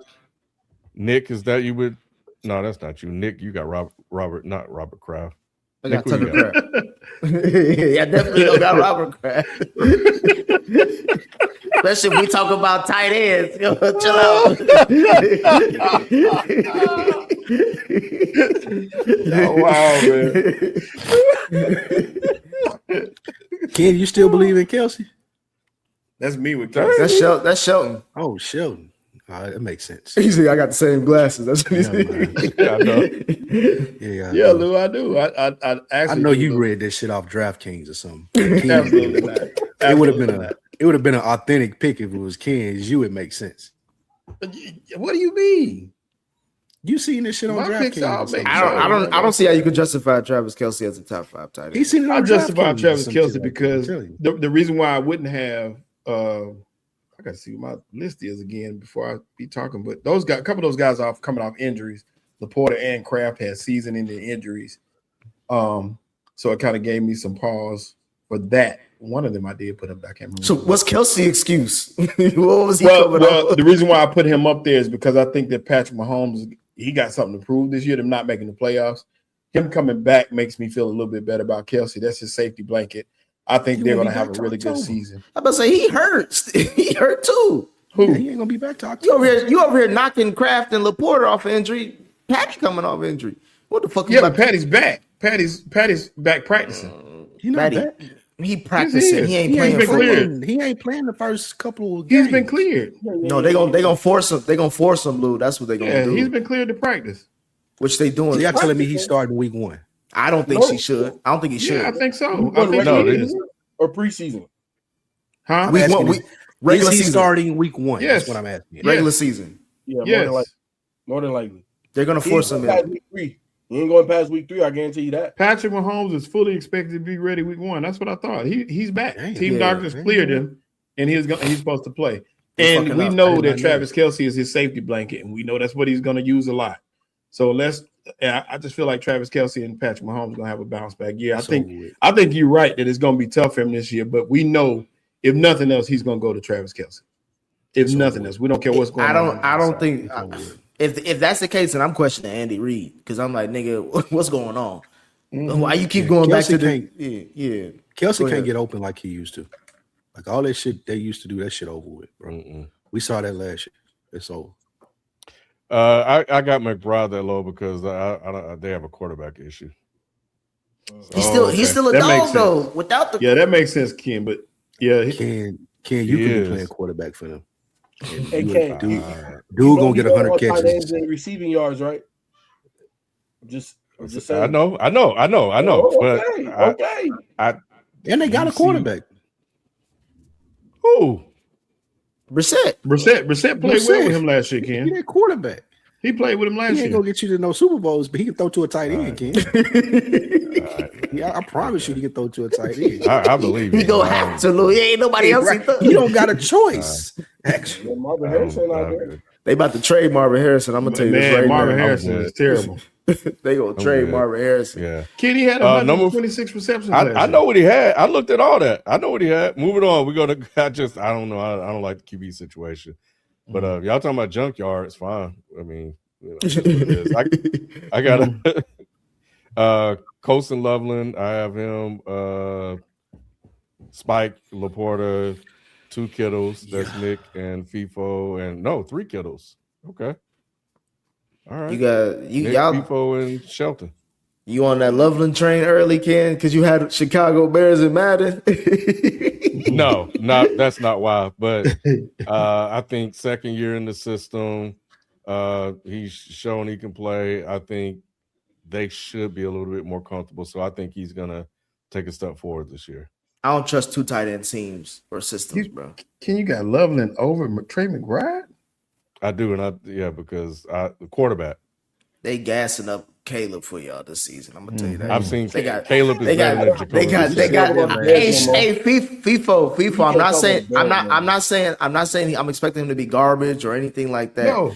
I'm just saying they gassed like this is the best time to buy stock on Caleb Williams. boy. I haven't seen any of that. I'm just kind of going by last year and what I'm thinking that could happen this year based on what Loveland's talent is and Caleb and the coach. What's the coach name? Ben Johnson. Listen, Ken. The story is logic. written. The story That's is my written. The story is written. I'm just waiting. I just want to see the movie. I'm a visual person. I need to see the movie because the story is written. They I don't know are. how many times Nick got to be shown. You know what I'm facts. saying? Before he just Because he said this all last year throughout the Bears win streak. You said this throughout the playoff run. Like you said this all last. I'm not sure about the coach. I'm not sure about Ben Johnson. I'm not sure about the quarterback. All you said that last year. And now look at him. And I'm saying do it again. I think they'll be fine. I just know he's only played 2 years. What the fuck you talking about? What grace am I supposed to give him? Yeah, he got to split reps with Cole Kmet too. I forgot about that. Yeah, that's why I said I don't like two tight end systems. I don't trust that. I mean, I like it. It's just I don't like it for voting for players because he's going to take some of those catches away. Yeah. All right, that's okay. Number Yours 3. not usually right anyway. Tyler Warren for me, man. I'm high on Tyler Warren in Indy. Spike as Kraft, Nick Laporta, FIFO Loveland. Cass and Loveland. And then Shelton with Kraft. This is the reason why I like Loveland. The next player I have at number 2, I feel is the only better route runner or just pure. You could put pure athlete. You could put Kyle Pitts there too. It's not Kyle Pitts though. But like route running and just looking like a wide receiver at tight end, bro. Loveland is one of those guys. Loveland is elite at catching and running routes. So even though I don't disagree, Cole Kmet is that other tight end, they feature Loveland, bro. Like Loveland is one of their top targets on that team. And we know Ben Johnson likes going to the tight end because Nick Yoga as a Ben Johnson guy too. So So you think you expect a big uptick from him, FIFO? Because he only had 58 catches. Yeah. So what I expect is big plays. And he already had a lot of those. Like he's a big play guy in that offense for them. Touchdowns. Like I don't think he's gonna get a whole bunch of receptions or like crazy yards. I don't think he's gonna dominate that way, but I think he's gonna dominate like, oh, you had a double here, you did this, and then boom, he's just gonna beat linebackers all day, and most safety. So I think Loveland is a big play guy for this offense. I think Kraft, if he stays healthy, could possibly be the best tight end in the league this year. That's gonna be tough. I fuck with Kraft. I fuck with Kraft, Lou. But he coming off that injury. So I got to see what this is. The season. If he can stay healthy and come out that injury correctly, and Love has a good season where he can stay healthy, Kraft, I think, can be a monster. Yeah, I got Kraft with he could be a George Kittle if it comes down to it. Facts. Yeah, I got him at 3 for that reason, Lou. And I know he's once again, I'm looking at the players as who safety blankets for their quarterbacks. We know Jordan Love is gonna get the ball to Kraft. He's going to get the ball regardless of the fact they got Musgrave there. Kraft is going to get those receptions as long as he's healthy. And we'll see how healthy he is going into. But I think he's going to have a good year. You gassing up Warren, Ken, before you move on. He good, though, Nick. But I don't know if I can put him at 3. But he ain't a top 3 tight end in the league. He ain't no top 3 tight end yet. He ain't that good yet. Y'all gonna see. He's top 5. Top 2 should be unanimous. Yes, 100%. But real quick, Ken. So you ding Trey McBride for quarterback play, but this nigga got Danny Dimes and he top 3 though. Danny played well last year, and my thing played well, Ken. Yeah, I mean whatever, but I think they're gonna. I don't think Brissett's gonna play the whole year though. I think that's what I was looking at. Well, he got a contract today, so I think he is. Minshew gonna be the other quarterback if Brissett don't play. Brissett Brissett got paid today. So they actually gave him a raise, and he has with incentives it's up to $21 million for the season. So they're paying him to be the number 1 guy. They're saying what's his name? Carson Beck is struggling. So Brissett is supposedly the guy this whole year. They want his steadying presence, and we know Trey McBride will be his number 1 option, number 2 option, number 3 option. 126 receptions is ridiculous, knowing he's getting the ball. You down bad if you getting held hostage by Jacoby Brissett. Right? Bad, boy.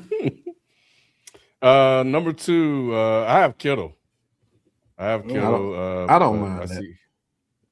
When healthy, yeah, I mean when he came back from injury, bro, he was going to work. You know, you gotta look to the future, Ken. I thought he was too old last year, Spike, and he proved me wrong. He proved his body proved you right. His body broke down once again. Yeah, but when he came back, he was that guy. But Bowers, Spike, Nick with McBride, and FIFO and Shelton have Bowers at 2. Damn, so who y'all got as number 1? Jaylen trying to trick us. McBride. He's saying all of the white men look the same. Oh yeah. Yeah. So Y'all got McBride over Yes. Bowers? Yes, Nick.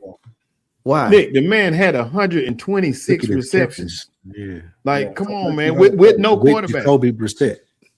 Yeah. And I love Bowers. I love running Bowers. game. Yeah, like it was. I Just him. love Bowers. You But think that dude was a y'all beast. think he gonna do that again? Like, well, Yes. not even, I won't say He exactly can. again, but like get. He can. I think he will. can do I it mean, again. he's proved that he can. Clearly, I'm saying, do you think he'll do it again? Yes, I think it's I do. possible. Brock Bowers last year, which I was going off last year, and I know this year is another year. Brock Bowers had a couple of injury things last year. Trey McBride is a steady force. That man ain't missing no games, and he gonna catch everything thrown his way. And you know he's getting the ball, and you can't stop him. It don't matter. That man's gonna have 100 plus catches again this year. I will say that if Bowers doesn't prove like get back to being the nigga that we saw him at, early on, The rookie then year, I'm willing Yeah. to kind of say like, okay, maybe McBride is up there, but I gotta see. This season I'm still going with him. But if y'all think if McBride duplicates or gets similar results like he did last season, then yes, he's number one. But I just don't think he'll be able to do that again. He been doing it the whole time though. He's steadily I'm climbing. talking about the clip. The clip he Bowers- did last year was like Yeah. that's like number one tight end shit in the league. Yeah, Bowers, and he is. That's why I think he is that. Bowers as a rookie had 112 catches, which was a great, amazing year. He's an amazing tight end. This past year he was injury prone. He had 64, but once again the level was just different levels, and I just believe more in what they're doing with McBride. I think McBride is going to make catches no matter what.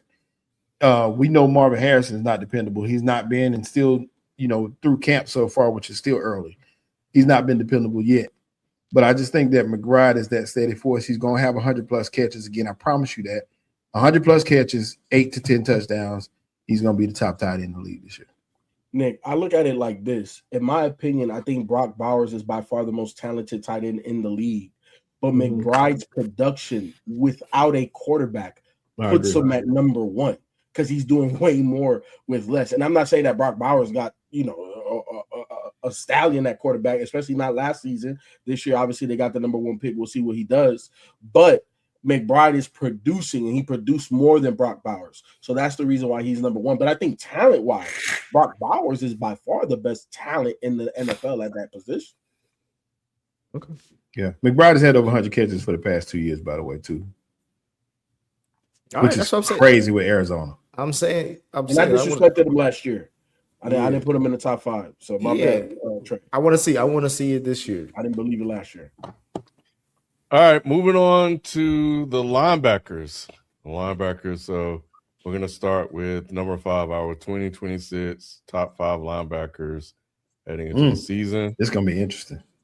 Yeah, it is. Number 5, I have Devin Lloyd. Spike and Nick have Sweshinger, and FIFO and Shelton have Al Shair, or whatever his name is. Aziz. Yeah. Where's the Z? No, his first name. His first name is Aziz. Aziz yeah. Y'all got Aziz fucked up at 5. Like he shouldn't be in the 5? No, he should be higher. He should be higher. Nick, it was tough, man. It was tough. I ain't trying to hear that. I ain't trying to hear that. I'm going, but I think the Browns have, as always, they always got a sneaky good ass defense, and they about to make linebackers great again, Ken, with this kid. Y'all think he that good?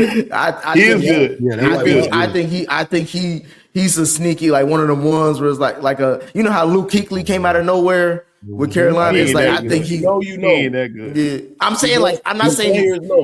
I get what Nick's saying. He's gonna be build up good. Like you're gonna start hearing his name more and more. Yeah, and they're gonna make this whole big deal about him. Like he is good. Yeah, he's good. Because he got a nose for the he got a nose for the ball. Yes. Like he know what he early on. He know what he's doing. So it's like he can only projecting. Like some of these top 5s are about projections as well. Like we see what you did last year. Because he on defense a lot. Because he gonna be on nah, Ken. He made plays. Ken. He does make plays. This is great pick from Barry. Great pick.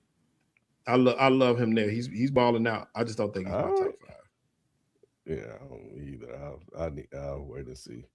Number 4, I'm holding on. Nick Bolton. He didn't let that go, boy. Spike. That's Jordan Brooks. For Miami. Yeah. If he could, Nick with if he know Edgerrin how to defend the Cooper. pass, he will be all right.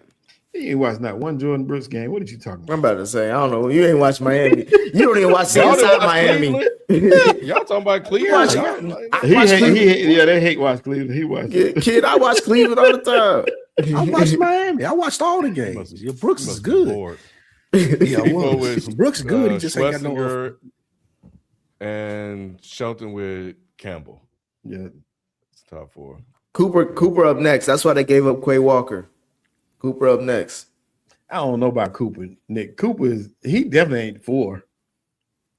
Cooper should be good, but he ain't nowhere near top 5, Nick. Bruh. Cooper got talent, but he is not top 5. I'm trying to tell y'all. Watch this season. Y'all sleeping on. I'll say if this is a player to be attached to, watch this season and be like, all right, this Nick guy. Y'all sleeping on. Oh, go ahead, Nick. No. That was it. Go ahead. I was just gonna say y'all sleeping on Jack Campbell. Jack Campbell be getting to the football. He's not better than Brooks. I don't know about that. I think he is. All right, number 3. I'm not another Bolton sighting. Bolton at 3 is nuts. Bolton good, man. I have Campbell at 3. Spike Bolton. Spike has Bolton. Nick has Roquan Smith. FIFO, Zach Bond, and Shelton. But Lloyd, 3rd spot. Yeah. Okay. You knew it. I knew Carolina was gonna be top 3 in this list sometimes. So he was gonna sneak one of them motherfuckers. Devin Lloyd, he was good with Jacksonville last year. You remember he intercepted Patty and won that game. He was balling a few of them games. I think he's gonna be good in Carolina. When Carolina picked him up, I was like, that was a good pickup by them because they needed somebody. They've always needed somebody at that position for their team to have success. Yes. Because you got Derek Brown on the front and that line, so you need somebody behind him making plays. And they got J.C. Horn on the secondary. They actually got somebody at every level. Yeah. They just need the offense. Yep. All right, number 2. Fred Warner. I have Fred Warner. Hey, I fuck with what they got going on in Houston, bro. Lou, I can't believe y'all got Roquan Smith. Y'all must didn't watch Roquan last year. I'm trying to tell you, I had him at 3. Sheldon Day, what you mean? Yeah, no, FIFO and Spike got him at 2. There's no way. He had a horrible year. He had a down year. I'm projecting like he slipped because of that year. He was terrible. Yeah, he slipped. He's lost a step. He's not even top 5. They giving him credit for that in a lot of these publications, but there's no way. This the last again. I'm treating this year just like with Bowers with Roquan Smith. It's like, bro, you got to prove to me again that you have to prove to me. He was a weak spot on that defense last year. You had your safeties were balling. I remember thinking line that, played good, but he was. I was hesitant even making out my list when I was like, damn, Roquan Smith at 2. I do remember thinking that, but I still just off of legacy act. I gave it. That. But I do remember. I looked at his stats. He's still one of the top tackles. He still put up numbers though. Yeah. He did not have a good year though. He missed a lot of plays. It was rough for him. Well, I'm still holding out hope.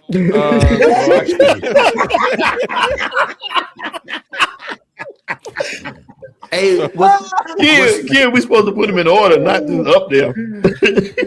Exactly. My thing with Fred Warner, I get why I can't pick Roquan though. Roquan reminds you of like old school linebackers. You know what I'm saying? The niggas that you used to fear. And when he was in Chicago, he was a dog too.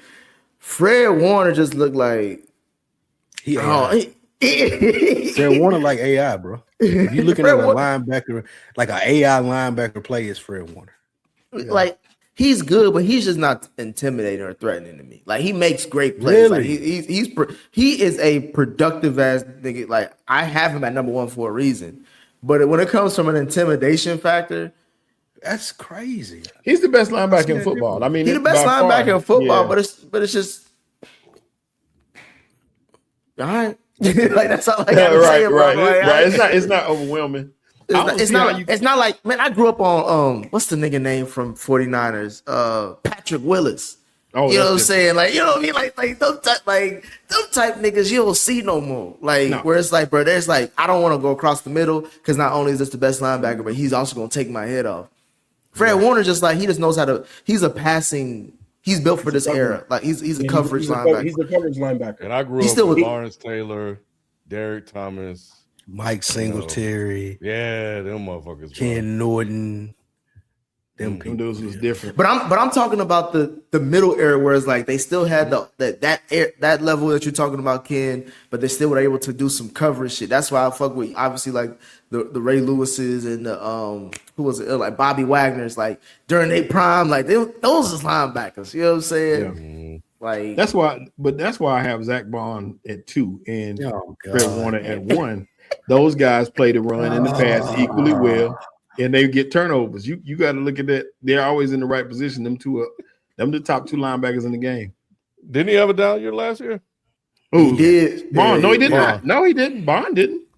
The team. I didn't hear about him as much. I didn't hear about him as plays. Bond made plays. Did he intercepted Stafford? Huge interception. He had a couple of big plays. Yeah. Did he?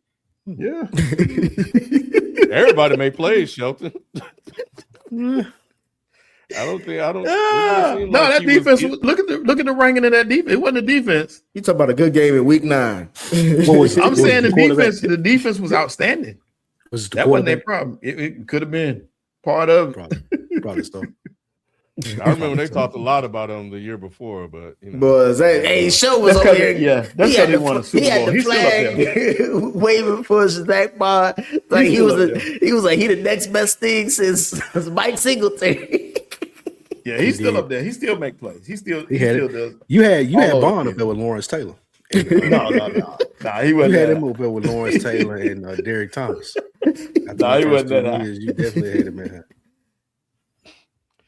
Well, anyway, man, that is it. Those are our top 5 tight ends and linebackers in the NFL. What we got coming up next week, Nick?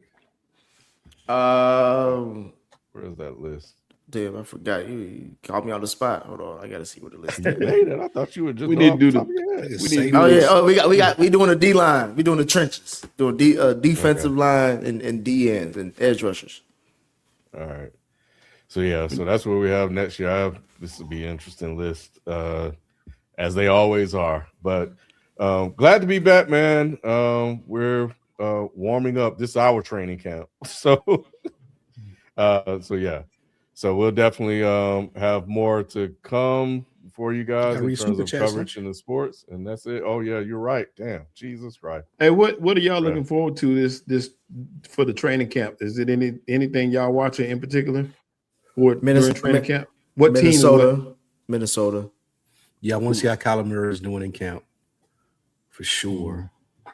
The Giants camp I'm interested in. I am not. I ain't like that. I want to see what Harbaugh do. I ain't seen no video. What happened? Harbaugh's underwhelming speech. Hey Nick, that was terrible. Yeah, but it's like watching. That's why I'm interested. It's like watching. That's why I'm interested in the Giants because he might go there and suck. They were looking at him like this nigga. Yeah, it's he legit might suck. And we've been thinking he a good coach all this time. He just had Lamar, so I'm interested in the Giants. You ever see a bad comedian? You ever see a bad comedian on a big platform, like one of them HBO specials or Netflix specials, where it's like they be promoting the hell out of it, and then you watch, you like, this nigga ain't shit. That's exactly what that's they were. That's what y'all. He just kept. Hey, Nick, he just kept. Go ahead, my bad. He just kept saying the New York Giants. I can't believe it. The New But York. he talked about New York like he just came off the boat in 1830. He just kept saying the same thing over and over. It's something gonna be up with that, man. I think they gonna try to run him out of town halfway through the season. I'm interested in watching the New England situation with AJ Brown. I want to see how that looks during camp. The receiver and not the coach.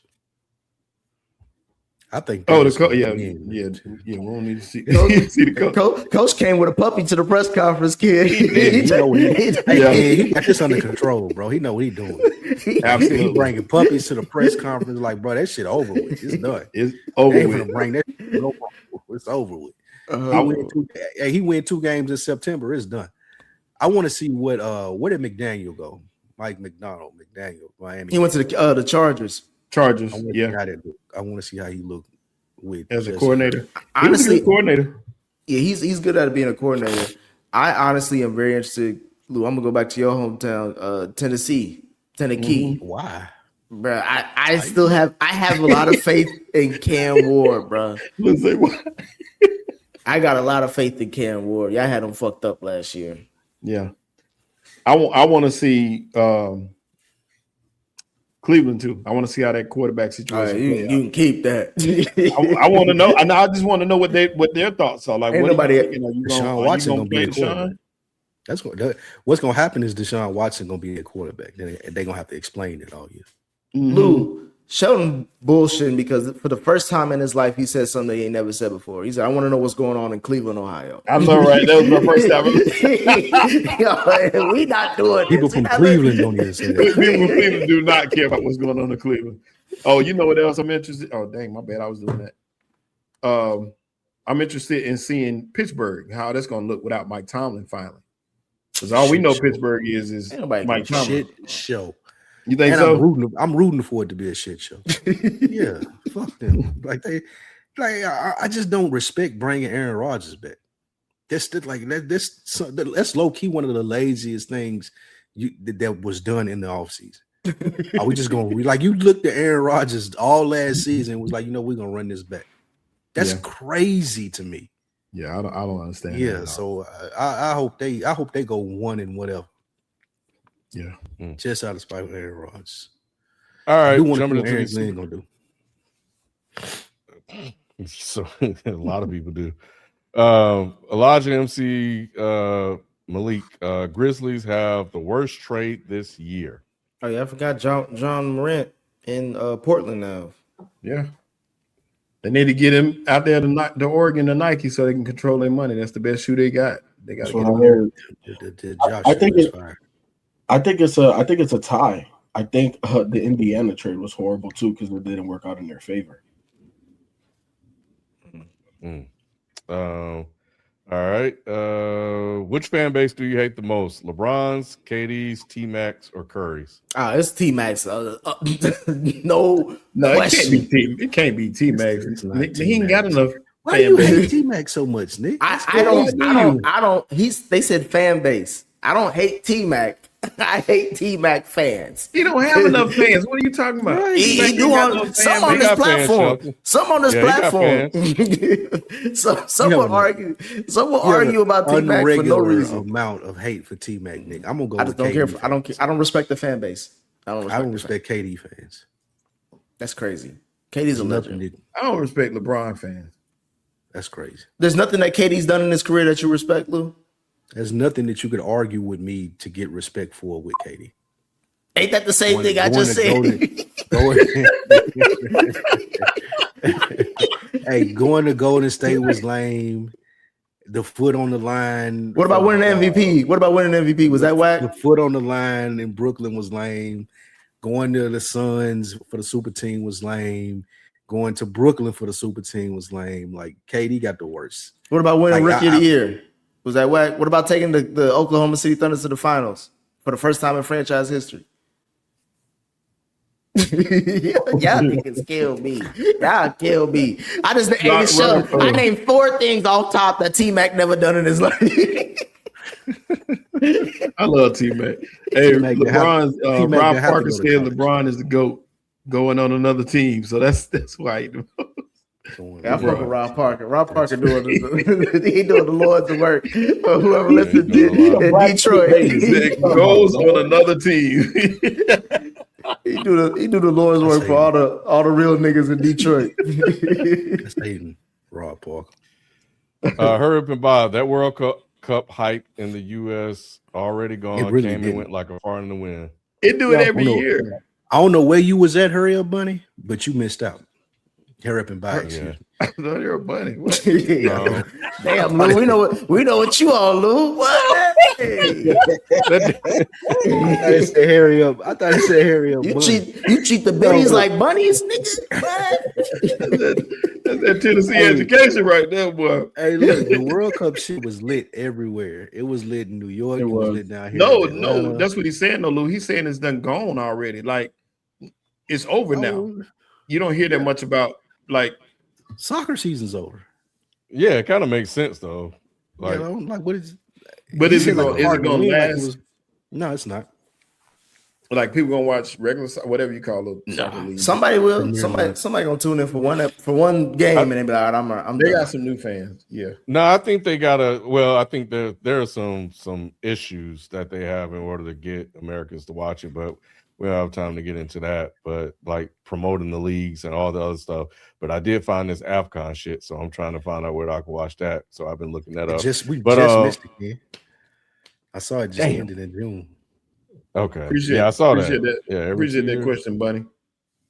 But but yeah, one of my favorite moments though is when the U.S. lost because Trump tried to finagle that player on the team, so he cost the U.S. a potential win. But that's what his ass get. Kid from L.A. Should Aaron Donald make a return this season? No. Yes. Yeah, I think so. If they gonna pay him, I don't mind it. It don't matter. I think so because he's already in shape. Your team got a shot to win it all. Why not? He only gonna play 8 games. They gonna be right. He ain't got to play. He ain't got to play much. You don't need much from him. He gonna stay in LA. Football. It's gonna be the easiest time he ever had. Like, bro, it's gonna be easier than Miles and him. Ken to Aaron Donald is like Nick to T-Mac, so that's why he said no so fast. It's like, I don't know. It don't really make sense. Other than like, if I'm Aaron Donald, I did it. Like I'm considered the best in my position in my generation. I want to come back and chase a ring. Why not? Because that's all you're playing for now. Yeah, but he already got one. But still, have y'all seen his wife? I've been told y'all about his wife. That's the reason why I'm still questioning. I'm still questioning why he's thinking about coming back. Like that, I wouldn't want to leave that for 8 hours a day for however long. But that's why I said that's why I said he just gonna play the home game. He just gonna play the home games. He ain't got to travel with the team because his wife gonna be complaining if he did. He gonna stay at the home crib. I wouldn't even be complaining now, Nick, which is why he's trying to get out of the house. Not if he signed. That's why he hasn't said anything yet because they ain't got the deal done. He at least trying to get double digits. Mr. They got to give him $30 million because that's what was left on his contract when he retired. Yeah, they figuring out the money right now. He ain't getting 30. He ain't getting 30, but he getting. Mr. Donald, in case you watching, I wasn't talking about your wife. That was Nick and Spike. I was complimenting his wife. No, I'm just saying. I'm saying he got a black woman. The black woman is, ain't gonna let you just do goofy shit. It ain't worth it. Like everything I feel like that he would have to do, even though he is in shape, there's still things that he would have to do to get prepared for the football season. And once you out of football mode, like I just couldn't see myself doing that, or him, or anybody. Once you out of football mode, that $30 million don't matter. I got money. I got a bad woman. Like I got everything I want. I'm not gonna go play 8 games for the Rams. No, I ain't gonna say $30 million don't matter, but I get your point. It don't matter to the point of like I gotta go do this for this $30 million. I can go do this for this $30 million. It's different from I gotta go do this. What you ain't doing for $30 million, Lou? Playing football might be one of the things that I wouldn't do for $30 million. That might be one of the things. If he was built like Aaron Donald, you're not saying that. That's true too. But right now, playing football, I don't know if I would do that. $30 million for 8 games, Lou? Absolutely. Why not? Oh, man. Who has a better train anyway? Oh, go ahead. Who has a better career if the injuries didn't happen? Penny, Brandon Roy, or Embiid? Penny by far. Penny. I think Embiid actually. No. Penny has Shaq. And Grant Hill should be in this question too. And it's Grant Hill and Derrick Rose. I'm just saying, out of all 3 of them, one of them showed promise. Got a MVP. So you're too young. You don't know. Nigga, I would, bro. Don't do that. This how what's the white boy when Ryan Clark said some shit to I feel Peter offended. Strager. I feel like Peter Strager. And now I'm telling you, Penny Don't was belittle different, me. Nigga, like I was there. I remember Now you Penny. wouldn't, I remember bro. I remember with Chris Damn. Rock and Penny. All I'm saying is that his peak was not was Joel different, Embiid's peak. It's the It only was though. Okay. He was competing with Jordan. Hey, Sean, he was Hold on, Nick. Did Joel Embiid make the NBA Finals? No, he had. I'm just using your logic, my guy. I'm just saying, but he had Shaq. He had Shaq. He was competing with Jordan in Jordan prime. Penny was never looked at as the number one player on his team. That's what he would have been like Kobe was with Shaq. What you saw from Kobe and Shaq, that would have been what Penny would have been with Shaq. I understand what you're saying. They could have got you 3 chips. But even then, Kobe wasn't looked at as the best player on that team. Right, but it still cemented his legacy, and they would have got you 3 chips, and he would have been higher regarded than the first of all. That's a lot of ifs, and I'm only drinking ginger ale. Second of all, Brandon Roy, and Joel were looked at as the best players on their team, and in their prime. They could have done some stuff, but I'm saying Embiid in that category of these three had he had the most promise. I think he would have had a better if he was healthy throughout his whole career. He's getting out of the Eastern. He's getting out of the second round. All right, a kid from LA. Where does the 76ers starting 5 rank on paper against the other teams LeBron has been on? This one's the best one. Second best. Who was the first? I gotta give it to Miami. Yeah. That's it's better. It's better. Not a better starting 5. Oh, who were the other two? Mario Chalmers and Udonis Haslem? Get the fuck out of here. I'm just saying that I seen them with a title, Ken. 2-0. Well, he just got here. Until this team win it, until this win a title. This is a paper champion. Yeah, he just got here, but you playing with 3 other All-Stars. That's the question. On paper. Yeah. 3 other All-Stars in the top rookie. Well, he was a top rookie last year, so this starting 5 is better. What about that second team in Cleveland? 40-some years old. Nah, this is better than them too. Yeah, think about it. So. LeBron, the next greatest big, and I'm not counting Shaq in Cleveland. The next greatest big that Braun played with, and I'm talking about 5s. I'm not talking about 4s. 5s. Is Zydrunas Ilgauskas, and then he got Joel Embiid. He's the 4. He's better than any 4. No, he played with AD. AD's a 4. He's not talking about he got the heart of a 4, but that nigga's a 5. No, he doesn't. He's a 4. No, he doesn't. He got the heart of a 2. Got a shooting guard. Thank you. All right, man. Oh, good. No, go ahead. Move on. All right. Hurry up and buy. Cut 1, bench 1, start 1. Ray Allen, Reggie Miller, Klay Thompson at their primes. God almighty, it's tough. Get Klay out of here. Miller. Yeah. I'm cutting Reggie Reggie Miller. Miller. Who you playing? Reggie Miller. Yeah, I'm cutting Reggie. I'm starting. That's Ray tough Allen. to cut. I can't cut Klay Reggie. Thompson. I'm cutting Reggie. I'm benching Thompson, and I'm starting Ray. Yeah. No, I'm starting Reggie, cutting Klay, and benching Ray Allen. Yeah, you smoking Reggie with that line. Reggie Miller was the best player on his team. What? I'm not starting Reggie. Reggie Miller was the best player on his team. I don't mind you starting Ray Allen because I know what Ray Allen was the best, most talented out of all 3 of them. Hey, that's Jesus Shuttlesworth. Yeah, and his prime is Ray Allen is the best player. So I don't mind you saying Ray. I'm just saying, as far as NBA careers, Reggie Miller was the main man on that list out of these 3. Klay Thompson always benefited from playing with Steph, so there's no way I'm gonna have him there.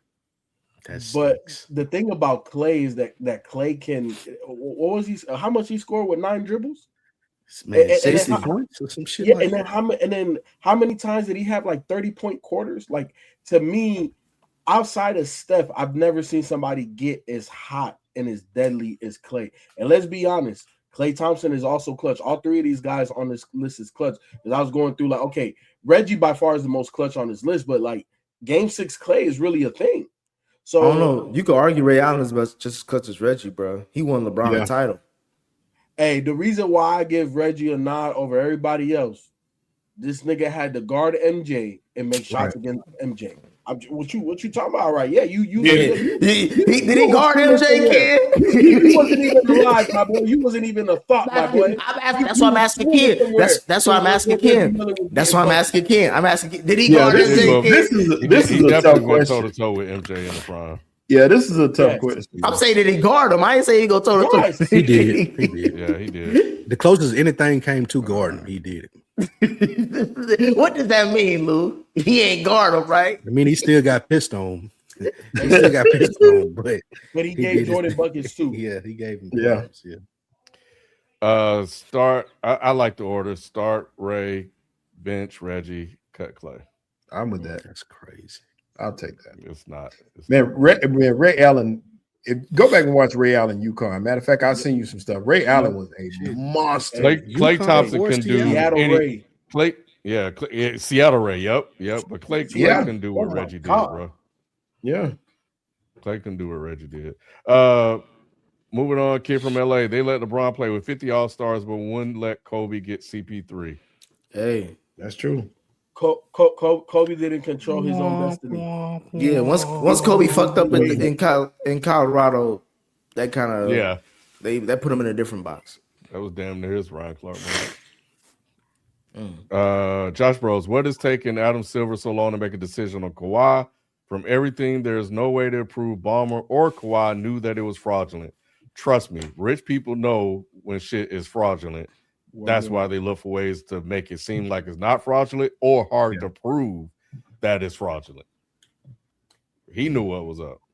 Yeah, don't let that shit fool you. Don't let these motherfuckers fool you. That's why it's taking so long for them to find a decision, because they were really good at what the fuck they did. So that's what it is. They need hardcore evidence. And they want to figure out what they're admitting to guilt for, too, Ken. They broke a lot of laws. They just want to make sure they know what they're admitting to everybody that they broke the law on. Mm-hmm. Yep. Two more. Hurry up and buy pass versus present. Cavs Donovan Mitchell or Toronto DeMar DeRozan.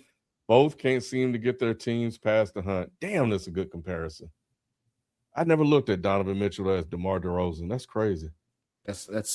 That's insane. It's not whatever you think. Donovan Mitchell. I just said it's insane. Really I'm not even. No.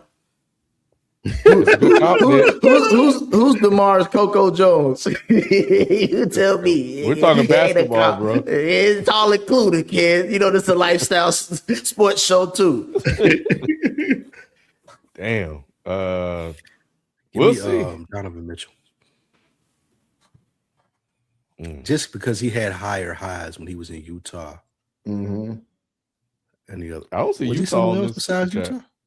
No, he was just. It's only Utah. Yeah, but I mean, he got it's a thing with him in the playoffs. That nigga ain't do shit, bro. Stop letting Nick hype this bum ass nigga up, because he ain't do shit again this year. He ain't do shit again this year. You talking about he ain't do shit. Come on, man. The only thing you see, the first thing Nick talk about is Coco Jones, because that's the only thing that's good about him right now. Wow. That's Coco's husband. FIFO, you should know that your better half is always the best thing about you. You know what I'm saying? I'm sure you will say the same thing in public too. So put your chest away, nigga. All I'm saying is he did something that didn't happen since LeBron James, and he took the Cavs to the conference finals, like I said he would, when all y'all doubted the nigga. So every year he gonna keep down y'all wrong. So and that's where the buck is gonna stop. That's as far as it's gonna get. Yeah, you know it. That's last one. Josh Bros, Spike, this one's for you. I think the Cowboys finally get to the NFC Championship game this year. They're flying under the radar for once, and I like their squad. They are never flying under the radar. I don't know what the hell he talking about. He must be in Hawaii. Josh Bros is a Jets fan. We not flying under the radar? Bro, there's a Cowboys topic every fucking day. No, not at all. People saying y'all potentially going to the Super Bowl. Which is crazy. On what? They really saying that? They said, are the Cowboys a sneaky Super Bowl team contender? That's programming. I'm just saying that's what I'm saying. You're not under the radar if they're saying you're a Super Bowl contender. I think that they don't believe that. I think they just do that just so because people are going to watch. That's why I'm saying they will never be under the radar. The Cowboys are never under the radar. That's a talking point. I believe in the league we would be under the radar because other teams aren't considering us that. ESPN is considering that because they want people to tune in. They want people to engage with their content. Amongst like real NFL people, when I'm listening to my Cowboys podcast, it's not like, oh, we're expected to win the East or expected to make this deep or crazy playoff run. Yeah. So anyway, all right, man. That is it. That's all the super chats. Really appreciate you guys sending those in. As always, looking forward to a great season ahead. And we will be back next week. A lot has happened, and we'll definitely be here to cover all the new storylines that develop from it. So until next time, we out. Peace. Peace. Football back, baby.